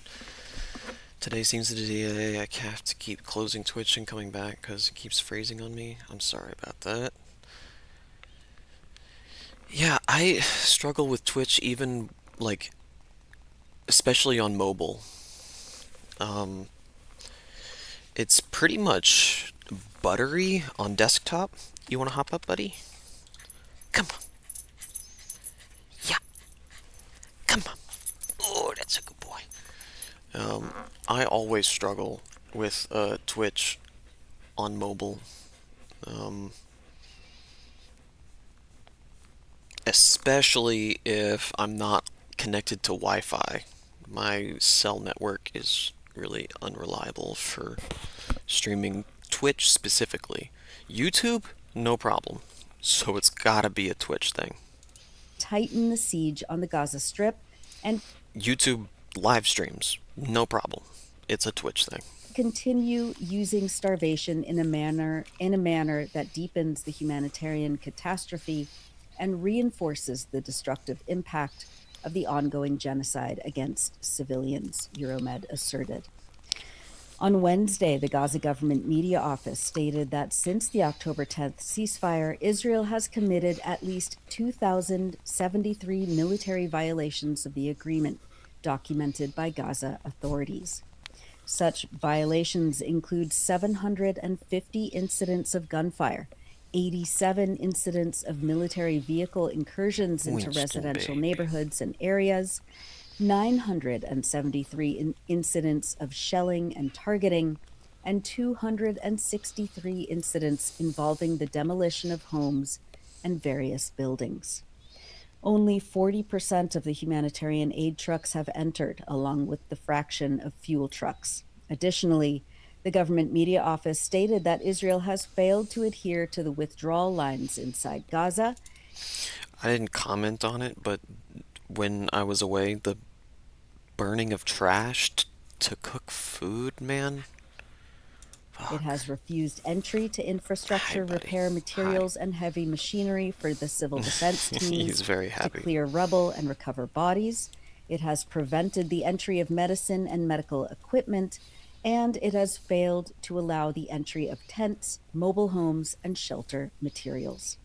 Reporter Mahmoud Hamda captured that video showing the current scale of destruction in Gaza. Meanwhile, buried in an article published by the Tel Aviv newspaper Haaretz disparaging the Hamas political party's assertion of governance in Gaza amid 2.5 years of Israel's genocide, it was revealed that amidst a continuing crisis of food insecurity, thousands of food parcels remain on the Israeli side of the Kerem Abu Salem or Kerem Shalom crossing and are being looted by Israelis. Haaretz reported that the parcels were left at the former Gaza Humanitarian Foundation's logistics compound at the crossing, which include dozens of tons of dry food and staples such as sugar, salt, and legumes. If we're going to get any assistance to the Palestinian people, Israel must not be allowed to take any part in it. Turning to the occupied West Bank, Israel is conducting what the United Nations High Commissioner for Human Rights calls mass expulsions of Palestinians, with the forcible displacement of more than 36,000 people over the last year, as illegal settlement colonies expand and the political push to formally annex the West Bank is accelerating. Since the U.S.-Israeli war on Iran began, the situation has become worse, the commissioner's office stated in a report this week. Quote, Israeli security forces have continued to kill Palestinians with impunity, the UN says. Israeli security forces have launched daily raids across the West Bank, seized dozens of Palestinian homes for several hours or several days to use as interrogation centers, and detained at least 200 Palestinians, including for social media posts labeled as incitement or glorification of the enemy, the UN stated. Israeli authorities have tightened the already heavy discriminatory closures and movement restrictions across the West Bank, tearing communities apart and impeding Palestinians' access to healthcare, livelihoods, education, and basic services. Is there a lag?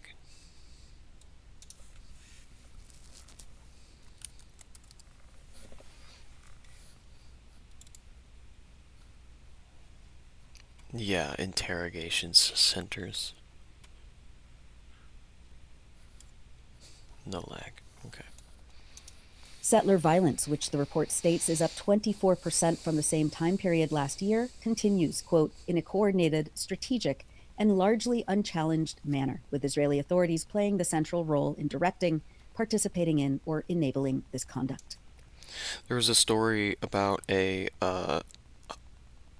group of Hamas soldiers who took an Israeli home over to kind of like hide out in a strategic location, and Israeli press was asking the woman after they were gone, it's like, was it scary? Was it?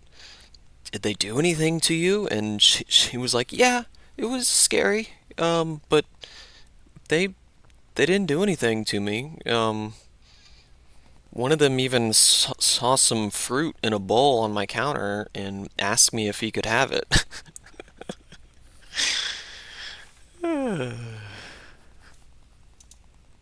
Israeli settlers are roaming free with complete impunity, often armed, forcing Palestinian family after Palestinian family off their lands. As a result, at least 9 Palestinian communities have been fully or partially displaced since February 28th, mostly in the northern Jordan Valley, the UN It's a bit added. choppy visual-wise, but Settlers audio-wise, attacked it's fine. several Palestinian villages Okay. this week, including in Khirbet Homsa on March 13th, where settlers handcuffed and beat 14 residents, according to the group Breaking the Silence. This attack came a day after settlers invaded the village at night and forced residents and International Protective Presence activists into a tent, where they were tied up and abused for about an hour. According to photojournalist Oren Ziv, writing in 972 magazine, quote, around 10 adults and 7 children were held inside the tent, according to witnesses. The attackers beat them with clubs, poured cold water on them, threatened them, and sexually assaulted one of the residents. 4 Palestinians and 2 international activists were later taken to a hospital in the nearby city of Tubas. According to 4 witnesses who spoke to 972, all of whom asked to remain anonymous for fear of reprisal, the attack began late at night and involved dozens of settlers. One witness, who was about 40 years old, said a large group arrived at the first house in the village around 1 a.m. I tried to run away, but they caught me, beat me, cut my hand with a knife, and tied my hands and feet with plastic zip ties, he told 972, showing the marks left on his arms and legs. They were all masked except for one. We recognized him. The attackers, armed with clubs and knives, forced the residents into a tent in the center of the community. They gathered us in one room, men, women, and small children, the witness said. No one was left outside. They threw us onto the concrete floor on top of one another. They tied the women too and kept beating us. According to the witness, some of the attackers spoke Arabic. They said, today we'll take your sheep, but next time we come, we'll burn the houses, kill the children, and rape the women. That's from Oren Ziv's report in 972 magazine. In a televised interview for CNN on Wednesday, 29-year-old Qusay Abu al-Kabash said the settlers bound him by his hands and legs and stripped him. Quote, they cut my belt off with a knife, as well as my boxers. They zip-tied my penis, tightened it, and then dragged me all around the village. It was very, very painful. I thought they were going to kill me, he said. I'm worried they'll come back, that they'll kill us in the middle of the night or burn our village like they said they would, he added. Also, on March 13th, a pogrom was enacted against Palestinians in the village of Kusra. Masked settlers roamed between houses with weapons for hours before they attacked a home, smashed windows, and shot dead a man, Amir Mutassim, and wounded 3 others, according to Matan Golan, a photojournalist with the Tel Aviv newspaper Haaretz. On March 14th, Israeli soldiers killed a couple and their 2 sons while they were driving in their car in the village of Tamun in the north. Ali Bani Oda, his wife Waad, and their sons Mohammed, 5 years old, and Uthman, 7, were shot in the heads and upper bodies by undercover Israeli forces on their way back from a Ramadan. Yeah, we saw this on Democracy Now! This boy right here, he and his brother were the only ones alive in the car that they were in, I think, that was shot up. He said, everybody was martyred except for me and my brother. Shopping trip. Ali and Waad's 2 other children, 11-year-old Khalid and 8-year-old Mustafa, were wounded with shrapnel from the shootings while trying to protect their youngest brother, according to Mondowice's Qassam Muadi. According to the Israeli border police, the special forces had been in Tamun to arrest wanted Palestinians when they came across the Bani Oda family's car, which allegedly, quote, accelerated towards the forces, which felt endangered and opened fire. The raiding Israeli force had entered the town earlier in the day undetected, Tamun's mayor Samir Bishara told Mondoweiss, since the soldiers were undercover. Those are excerpts from Qassam Muadi's report in Mondoweiss.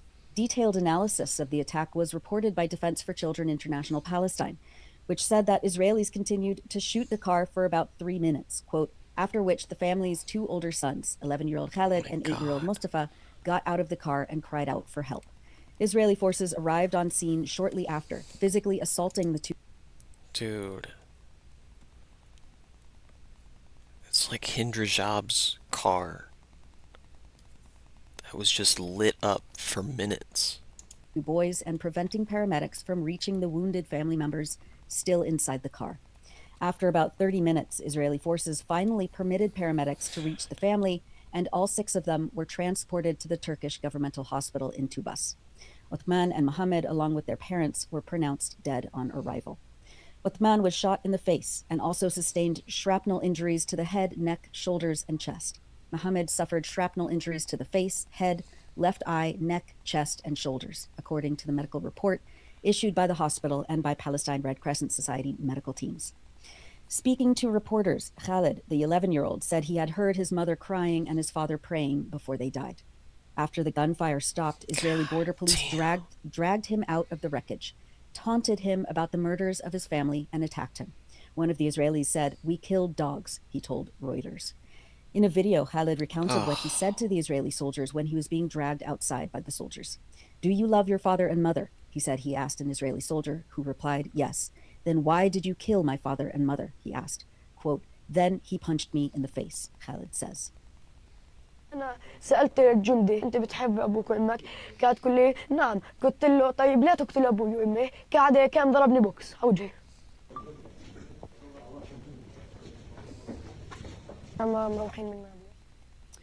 On March 16th, just 2 days after the Bani Oda family massacre, Israeli soldiers shot and killed a 16-year-old child, Salim Fukaha, in the village of Sinjil, northeast of Ramallah. According to Defense for Children International Palestine, Israeli forces opened fire on Salim and 15-year-old Fathi al-Sahuri, who survived the attack, then prevented Palestine Red Crescent Society paramedics from reaching the boys for 2.5 hours. Israeli forces confiscated Salim's body, and therefore DCIP cannot confirm the number or nature of his injuries, the rights group stated. Paramedics brought Fathi to a hospital in Ramallah, where he is currently receiving treatment for a gunshot wound to the shoulder.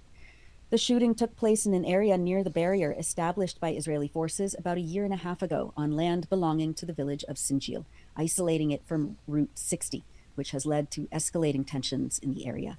This area frequently witnesses live fire by Israeli forces toward anyone suspected of being present nearby, without distinction, making it a dangerous zone that constantly threatens civilians' lives. Israeli forces have killed 7 Palestinian children in the occupied West Bank in 2026, according to documentation collected by Defense for Children International Palestine. We've published many features in the last week, but we wanted to highlight Everything Feels Blurry by Noor Khalil Khatab, writing from Gaza. In a tent pitched on uneven ground in Deir Balah, Layan Badwan, 9, sits on the floor with a notebook on her knees, Khatab writes. Quote, "The wind moves the tent's edges, and the sound of a surveillance drone in the sky is constant. Layan tries to write her full name. She stops at one letter, looks at me, then smiles shyly. I want to go back to my school. I miss the room where I used to study." Layan is originally from Al Zaytun neighborhood in Gaza City. She had completed the first grade when school ended with the outbreak of war in October 2023. Since then, classrooms are no longer classrooms, and school years no longer feel like years. Israel's genocide in Gaza has brought the education sector to an almost complete halt, leaving thousands of children out of classrooms or in temporary learning spaces that lack the most basic resources. For many families, the question is no longer about the quality of education, but whether there is any at all. And yet, Palestinians have a higher literacy rate than Americans. Isn't that crazy? Over these 2.5 years, everything changed. Homes were destroyed, schools were closed or turned into shelters for displaced families, others were bombed, and displacement became an oft-repeated routine. I met Layan on January 23rd in a tent set up on her uncle's land in Deir Balah. She wore a pink hoodie, her favorite color, and held her notebook as if it were something precious. She told me she likes to study English so I can learn languages and know more about the world. But at an age when she should be reading fluently, Layan still struggles with words. She writes half a sentence and stops. She finds it difficult to read and write smoothly. Layan is not an exception. In my modest apartment in Deir Balah, I met Abdul Rahman Al-Attar and Tamim Muammar, both 13. They sat side by side, speaking as if they had grown used to telling their story. Before the war, Abdul Rahman would wake up before 6 a.m., he said, and walk half an hour to school. He memorized the morning school broadcast and recited the anthem. He loves Arabic, reads poetry, and dreams of becoming a police officer like his father. Tamim also attended regular school. He loves math and engineering and remembers the schoolyard where he played football with friends. He hopes to become a surgeon. Today they study in a shelter called Badr School. The classroom is made of corrugated metal sheets, and in winter, rain leaks through the roof. Desks are worn out and chairs are broken. We study, but the notebook isn't clear. Everything feels blurry. When it rains, we can't finish the lesson and we have to go home, Tamim said, pointing to their heads. Tamim said, "Sometimes I get dizzy and forget a lot. Before the war, it wasn't like this. My eyes tear up and I feel foggy." They stopped going to school when war started. Displacement, fear, and internet outages made learning difficult. When nearby shelling is heard, Abdurrahman sits on the ground and covers his head. Tamim moves closer to his mom and falls silent. UNICEF, the UN Children's Agency, estimates that more than 90% of Gaza's schools require either full reconstruction or major rehabilitation to be functional again, and that most of Gaza's 658,000 school-aged children have had only limited face-to-face learning in 2 years. When I asked Leanne what she missed most, she did not say lessons or grades. I miss my room. When I first saw our house after we were displaced and it had been bombed, I cried a lot. I had a box under my bed full of letters and stories. I love reading stories and exploring languages and cultures. For these children, education is no longer a system or a curriculum. It has become a memory of a place or a sound without drones. Those are excerpts from Everything Feels Blurry by Noor Khalil Khattab, a journalist and writer and translator writing from Gaza on electronicintifada.net. And now, as we always do, we wanted to highlight people expressing joy, determination, and reclamation across Palestine. Music teacher Ahmed Mouin Abu Amsha visited with and accompanied a new girls' choir in Khan Yunis. He says that, quote, beautiful young voices, full of positive energy and hope. This is just the beginning for them, and they really need support. Music is still alive in Gaza, and in Khan Yunis there is amazing energy. Wishing them all the success. The song they sing is called Tiri Tiri Yasvura, or Fly Fly Little Bird.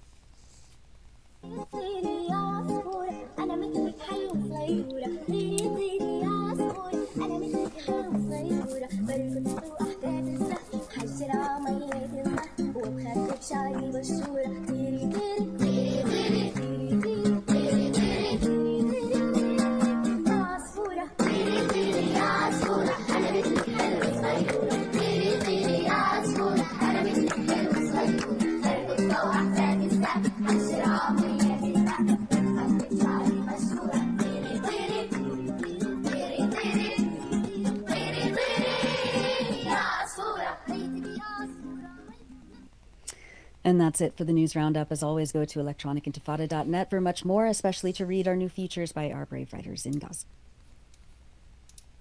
I'm gonna go look that up real quick.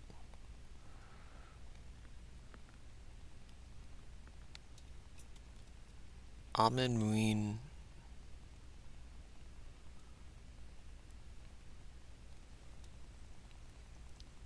Here it is, it's the first thing. أنا مثلك حلوة صغيرة طيري طيري يا عصفورة أنا مثلك حلوة صغيرة بركض وأحفاد الزهر حجر عمية النهر وبخبي بشعري بشورة طيري طيري طيري طيري طيري طيري طيري طيري طيري يا عصفورة طيري طيري يا عصفورة أنا مثلك حلوة صغيرة طيري طيري يا عصفورة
You're watching the Electronic Intifada live stream. I'm Nora Barrows-Friedman with my colleague Ali Abunimah. Hi, Ali.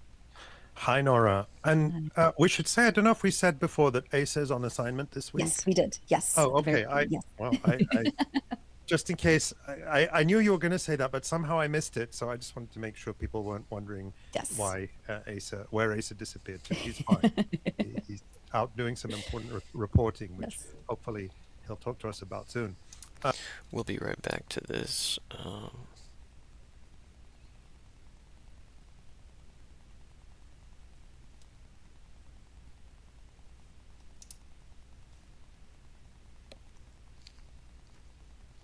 for 47 years, Iran has been, in one way or another, preparing for an existential war that it, has predicted will eventually come from the United States and Israel. And Iran also was militarily attacked in a very heavy way for 12 days in June of 2025. More than 1,000 Iranians were killed. The United States and Israel did blow up several facilities for nuclear enrichment, but also ballistic missile production. But what's interesting is in talking to munitions experts who also specialize in Iran, if you start to dig under the layers of the way that Iran's ballistic missile production system works and its drone production system, Iran has created what they call missile cities, underground infrastructure that make the tunnels in Gaza look like junior varsity in terms of these tactics. And some of these are reportedly beneath mountains. One of the reasons why the United States, I think, ultimately signed a ceasefire with Ansar Allah, also known as the Houthis in Yemen, was that they just weren't able to blow up the capacity of Ansar Allah because they utilized the mountainous terrain of Yemen. And that's also true in Iran. I think the next week or so is going to be crucial to see whose narrative is more rooted in reality. The Iranians have been saying, and they've been telling this to us for a long time, even before the first bomb started falling on February 28th, that they were initially going to use their older stockpiles. Iran has ballistic missiles that were manufactured between 2010 and 2014, and they say that that's been the bulk of what they've been using thus far. Part of it is, you're going to use your older technology, but also there's chemical components to some of these missiles in how they're produced, and those go bad. One munitions expert was saying to me, it's like, having milk in the refrigerator. Eventually it starts to turn sour. So part of it is that they I think that's an established fact, they did expend a lot of the older munitions. There have been a few cases where we've seen them using some of the more advanced missiles, but it's true what Dr. Azadi is saying and what military officials are. We haven't seen them deployed in wide numbers. Some of those require much more time to set up and launch. So one of the reasons why Iran was able to launch so many missiles and drones in these past 2 weeks is because they very effectively utilized fairly cheap mobile launch units. During the 1991 Gulf War, when against Saddam Hussein's Iraq, Saddam's forces would fire Scud missiles, and then the U.S. would immediately come in and they would blast the launcher, and that very rapidly destroyed the Scud missile infrastructure in Iraq. In Iran, by all accounts, they're using a much more sophisticated, cheaper mobile version of these launchers. They also say that they're continuing their missile production. Trump yesterday said there was massive damage done to the defense industrial base in Iran. That may well be true. But in talking to U.S. military experts that have participated in in these kinds of heavy bombing runs, I'm told that to destroy some of this infrastructure, you would need repeated bombing in the exact same place with very massive bombs. Now, there's a wild card there. A lot of Iran's defense systems, air defense systems, have been wiped out, particularly in the west and south of Iran. Eastern Iran, maybe a little bit less touched. But one of the consequences of knocking out a country's conventional air defense systems is that you can then bring in more conventional aircraft that can fly without fear of being shot down. So the U.S. and Israel both have started to utilize fighter bomber aircraft that indicate that they have confidence of air superiority over parts of Iran. I think there's no question that the U.S., because it's the U.S., has done immense damage to Iran, to Iran's defensive capabilities. There's like no debate on that whatsoever. The question is, now that this is a firmly asymmetric conflict and that Iran has spent so long preparing for this and intensely preparing for it since last June, the Iranians knew this day was going to come. They knew that there wasn't going to be a final deal with the United States.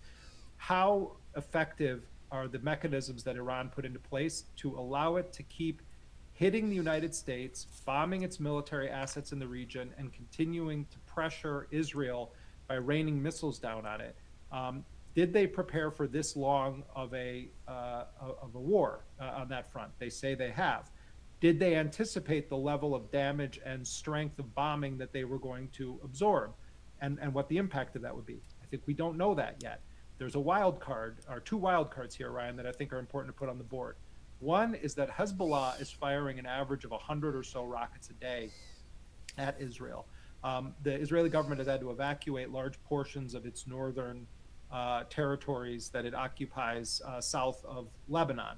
Hezbollah has shown that it is in much stronger shape than the Israeli and U.S. governments have led the public to believe. We'll see what happens with the Israelis trying to do a ground incursion, but as long as Hezbollah is consistently firing rockets, as long as Iran is consistently firing rockets, this is going to endure. I think the next week's going to be telling. The other wild card, and you and I have reported on this in previous iterations, Ansar Allah. If Ansar Allah, the Houthis of Yemen, if they decide to enter this war, and some senior members of their political bureau have indicated this week that they're discussing a 0 hour, meaning a day when they do get involved, you could see the Ansar Allah also launching missiles at Israel, which is not as big of a deal as the next thing I'm going to say, which is that they could also blockade the Red Sea. One of the things that's happening right now is that there's a huge armada of oil tankers that are going up the western Saudi coast, and they're loading oil on, and then they have to go back down through the straits that pass directly near the coastal waters of Yemen. If the Yemeni forces under Ansar Allah decide the U.S. ceasefire is done as a result of this, and they start attacking those ships, considering them aiding and abetting or connected to this war, then that's a whole other front that's opened up. And so, there's lots of wild cards. And the last thing I'll flag from what Dr. Azadi was saying is, he's saying, and I heard this from Iranian officials too, they do anticipate that there is going to be some domestic strife happening in the near future, or attempts to spur some kind of an uprising, or that there's going to be protests. And so we'll have to watch that very closely. Certainly, Israel's been assassinating the forces that would be the front line of Iran's state apparatus that is going to be out there in the streets, and they've been very clear they're going to shoot to kill. That they consider it act of treason in a wartime to be engaged in, any activities that resemble what went down in January when things turned violent. So we have to see what happens. And Reza Pahlavi, my neighbor here and lives just outside of Washington, D.C., he did an interview with Iran International, which we can talk about this publication if we want to. Headline: Pahlavi says Islamic Republic's weakening grip brings return to streets closer. In the interview on Monday, he said, where's the best quote here? Conditions must be taken into account. As everyone has seen, this government has no hesitation in suppressing people. It is prepared to see hundreds of thousands killed if that means staying in power. Therefore, the moment must proceed intelligently. The final call will be issued at the right moment. We want to reach the day after its collapse when the people of Iran can achieve what they truly deserve: complete freedom and an opportunity to rebuild and prosper. Effectively, he's saying the moment is soon.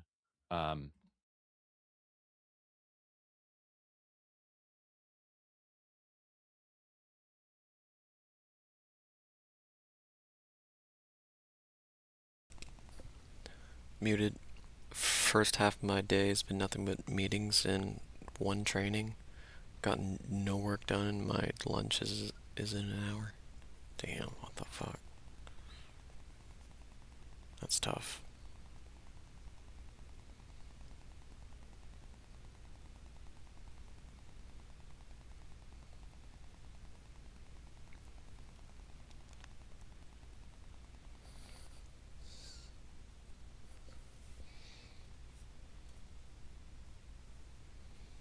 Hey, at least you're on the home stretch for lunch.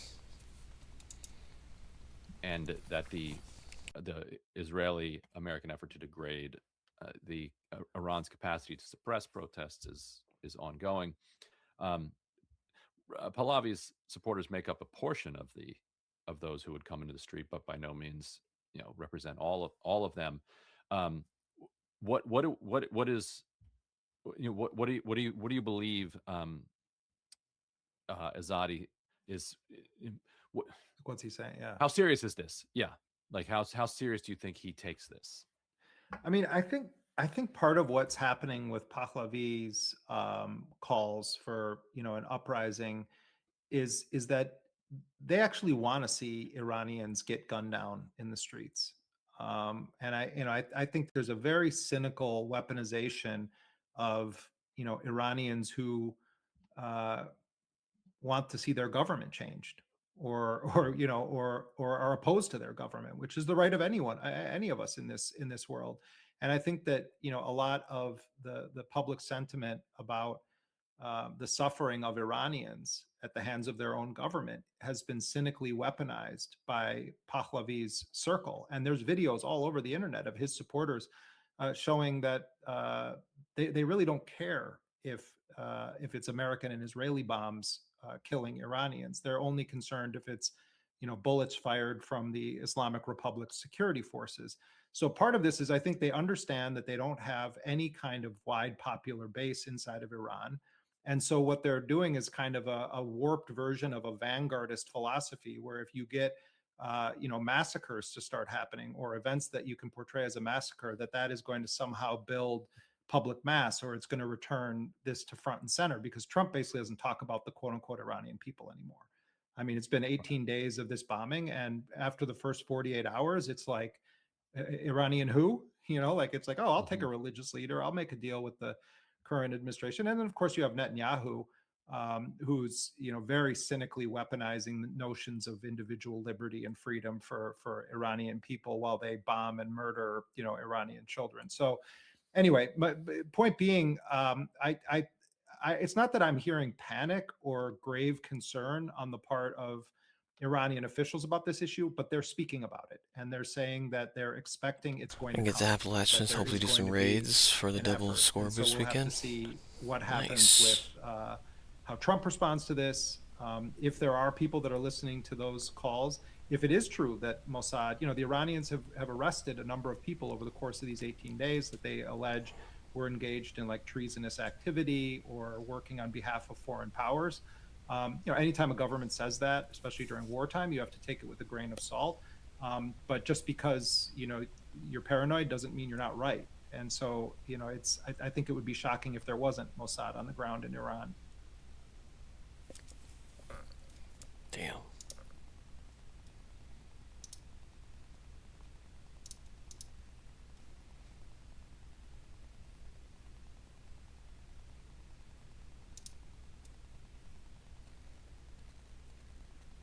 Are sympathetic to Iran, and they say, "What are you doing? You should go to a safe place."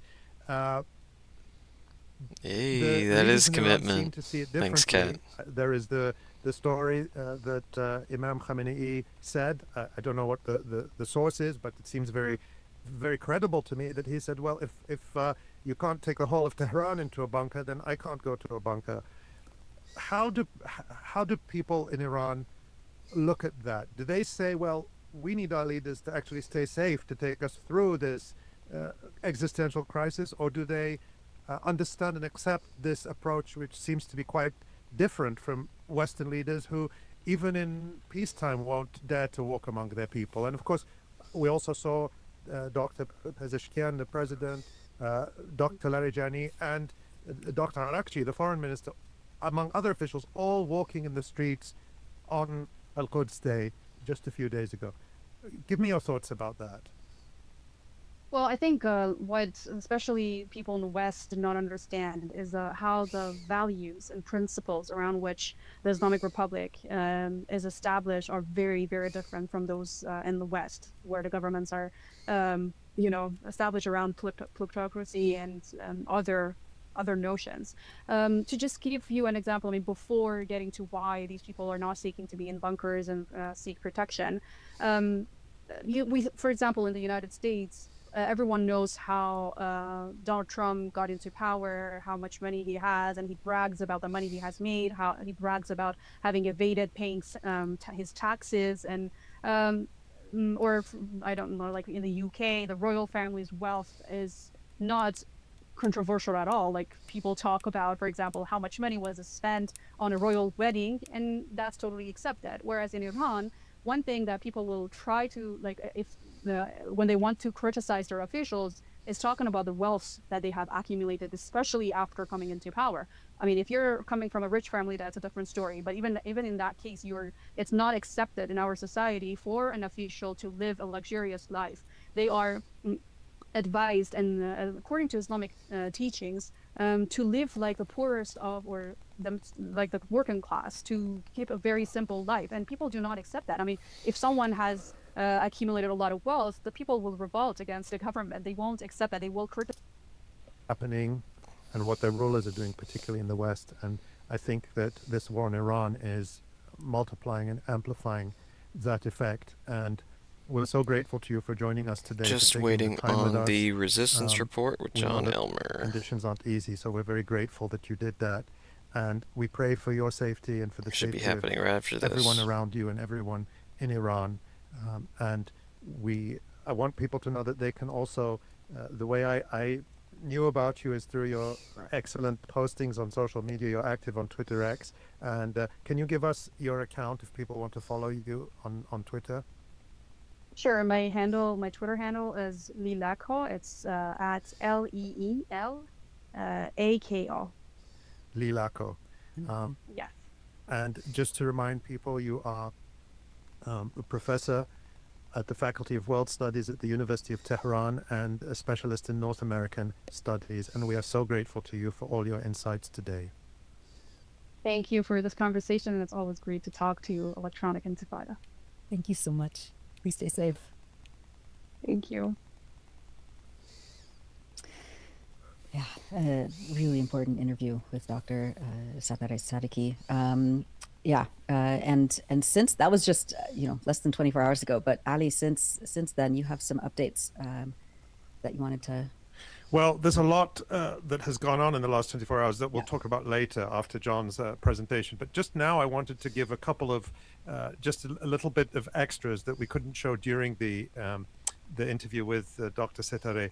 And the first one, just to illustrate some of the things she talked about, the first one is a video she posted on Twitter X of the Quds Day rally last Friday in Isfahan's famous Naqsh Jahan Square. And I just wanted to show that to give people a flavor of what she was talking about so they can see it and get a sense of the scale, the enormous scale of people there.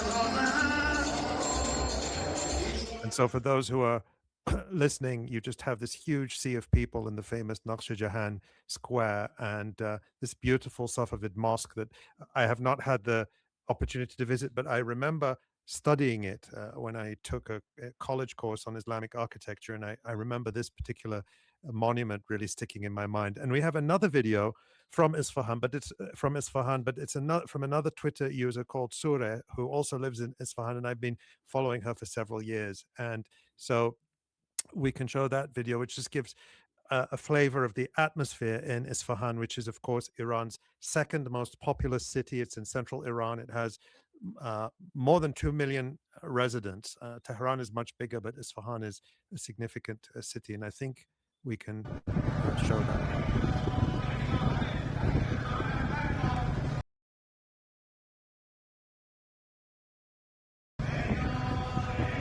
And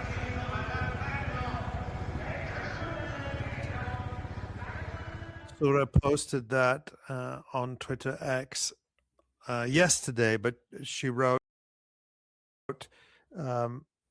I filmed this on March 14th in Isfahan, but I couldn't post it because of the internet. Driving around the city after 11 p.m. to see the vibe, unbelievable. This is every night. So I just wanted people to be able to picture life in Isfahan after hearing from Dr. Setare. And the corporate mainstream media here in the U.S. Is certainly not showing this kind of daily. No, it's all AI, right? According to Donald Trump, it's all AI. That's right. Or people are being forced to do it by the government, right? Of course. All right. Well, thank you for that, Ali. And we'll after John, we'll have a lot more to discuss. But let's bring on John Elmer. Hello. There he is. Muted. Yeah. There he is. Great interview. Terrific interview. Yeah. Thank you. All right. So, John, What day is it now of the war on Iran? 20. 20. And the expanding the attempt at a ground invasion over the last couple days in Lebanon. Give us a little thumbnail sketch of what you're going to be talking about. Yeah, we're going to hear from the resistance in Lebanon for sure. Also, the Iraqi resistance has been a significant part of this, which was, in large measure was organizations set up and trained by Qasem Soleimani of the IRGC Quds Force. So you're seeing some of the regional dynamics of the last I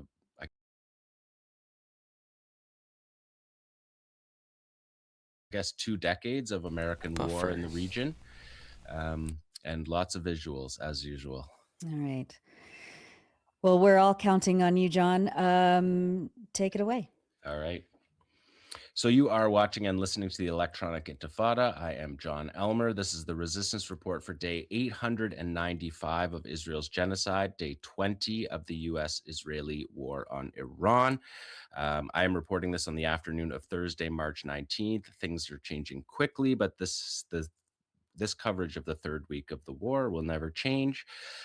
So you're going to hear from the IRGC and the Iranian army. We're going to hear from the Iraqi resistance and Hezbollah. So stay tuned for that. But let's start, as always, with the maps of the regions. People can get our grounding here. We're seeing the first map of the U.S. bases in the region that have been targeted. Viva la particularly resistance. Bahrain, Kuwait, Qatar, the UAE, Saudi Arabia, Muwafaq al-Salti in Jordan, and then, of course, all across Israel, the Iranian Revolutionary Guard Corps, the Islamic Revolutionary Guard Corps have said that they are dividing their operations about 40 to 60, 40% to Israel, 60% to high-value targets in U.S. positions throughout the Gulf region. So far, the U.S. Has said that they've struck 7,800 targets in Iran. The IDF says 7,500 bombs dropped. The IRGC has fired more than 1,000 missiles, more than 3,000 drones, and Hezbollah and the Iraqi Nope, I'm not falling asleep. Not anymore, I'm not. resistance have together carried out more than 1,000 operations. 1,300 people have been killed in Iran, 20,000 injured. About a dozen in Israel have been killed, and 12 more across the entire Gulf region for all of these operations by the Iranians. So again, the massacre quotient is wildly disproportionate to the Israelis and the Americans, as always. Let's take a look at the next slide. We will see these attacks grow. Each circle, the larger the circle, the more number of attacks. And you can see this covers up to March 13th from the beginning of the war. So you really can see all the targeting of the groups. The red dots are Iranian. The black dots are the Iraqi resistance. The beige is Israel, and the gray in the south of Iran is the United States. And as I said, those bases across the region have been targeted. High value targets has been Iran's strategy, knocking out radar systems upon which the aerial defense array is dependent, and preparing for a long war. They have been targeting these high value targets early in the war that will make the later stages of the war a lot more difficult for the US and Israel to defend. And the Gulf states are already way in over their head trying to defend their territory from their US bases and installations in their territories. And increasingly today, although Ali will talk more about that after, targeting oil infrastructure and gas infrastructure after the targeting by Israel of the South Pars gas field last night. We could see the next slide, the Strait of Hormuz. This is, of course, the main choke point that we're looking at. We're looking at a map here from the International Space Station, which shows that choke point. The north is the Iranian coast all the way across. You can see it's very tight into their territorial waters. Goldman Sachs was talking the other day.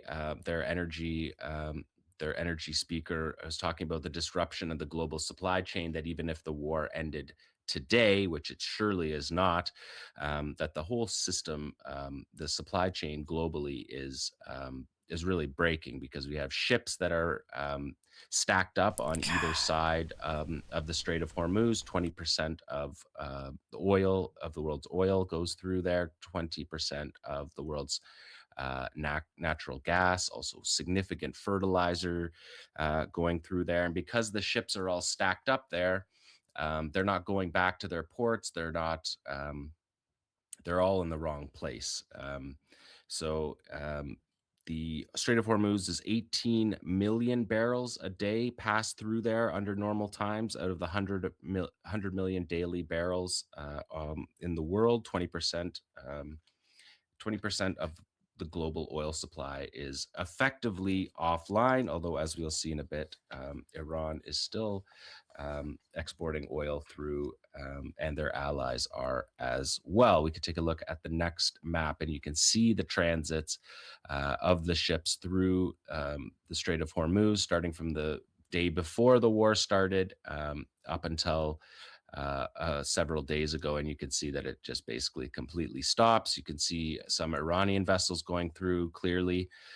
You see a lot of GPS jamming when you're looking at this as well, which is why the ships are disappearing, but it gives you a good sense of the way in which the global oil supply has been choked off by a strategic plan by Iran. So far have not had to mine the corridor through the Straits of Hormuz, but there was some talk and some fear about that for the US. But the real issue here is, I'm going to summarize this by an article that was in G-Captain, which is a maritime news service, heavily military focused.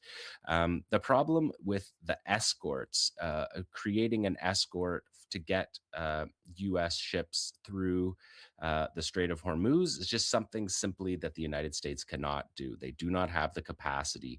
They have 74 destroyers, guided missile destroyers in total. 1/3 are in maintenance, 24 left for the entire planet. The carrier strike groups, they rely on several each as escort and protection. So you're down to about a dozen left over from that. Also, they're slow. It'll take a long time to mobilize to get them into the region. And of course, Trump spat on all his allies before then, begging them for to come to the escort operation in the Strait of Hormuz. Each just please help us start World War III. Come on, allies, jump on the bandwagon. Let's all start World War III. Come on. Destroyer that would come would carry 96 vertical launch missiles, but they aren't all air defense. About 1/3 are Tomahawks, 1/3 are anti-submarine, and 1/3 are anti-air. That leaves 32 air defense missiles per ship. When those run out, the ship has to sail to port to reload. The Navy eliminated most of the at-sea missile reload capability, so the round trip, transit, reload, and return can take weeks. In this particular situation, they would be doing it at Diego Garcia, but in the Red Sea example from last year, it took 3 weeks to reload the guided missile destroyers of their anti-aircraft missiles. So I'm going to leave it there, but do check out the rest of the stream. I will drop it in the chat here. I'm gonna catch some Z's before I go to Appalachia. Peace out, free Palestine, fuck Israel, crush Zionism forever. Peace. Where's your fucking badge, you pigs? We go hard for Palestine. We escalate for Palestine. We fight for Palestine. We give it everything we got. We do not work with the police. We do not point people out to the police. We do not lay hands on our comrades. When we go hard for our people, you ain't staying out the way. If you ain't with it,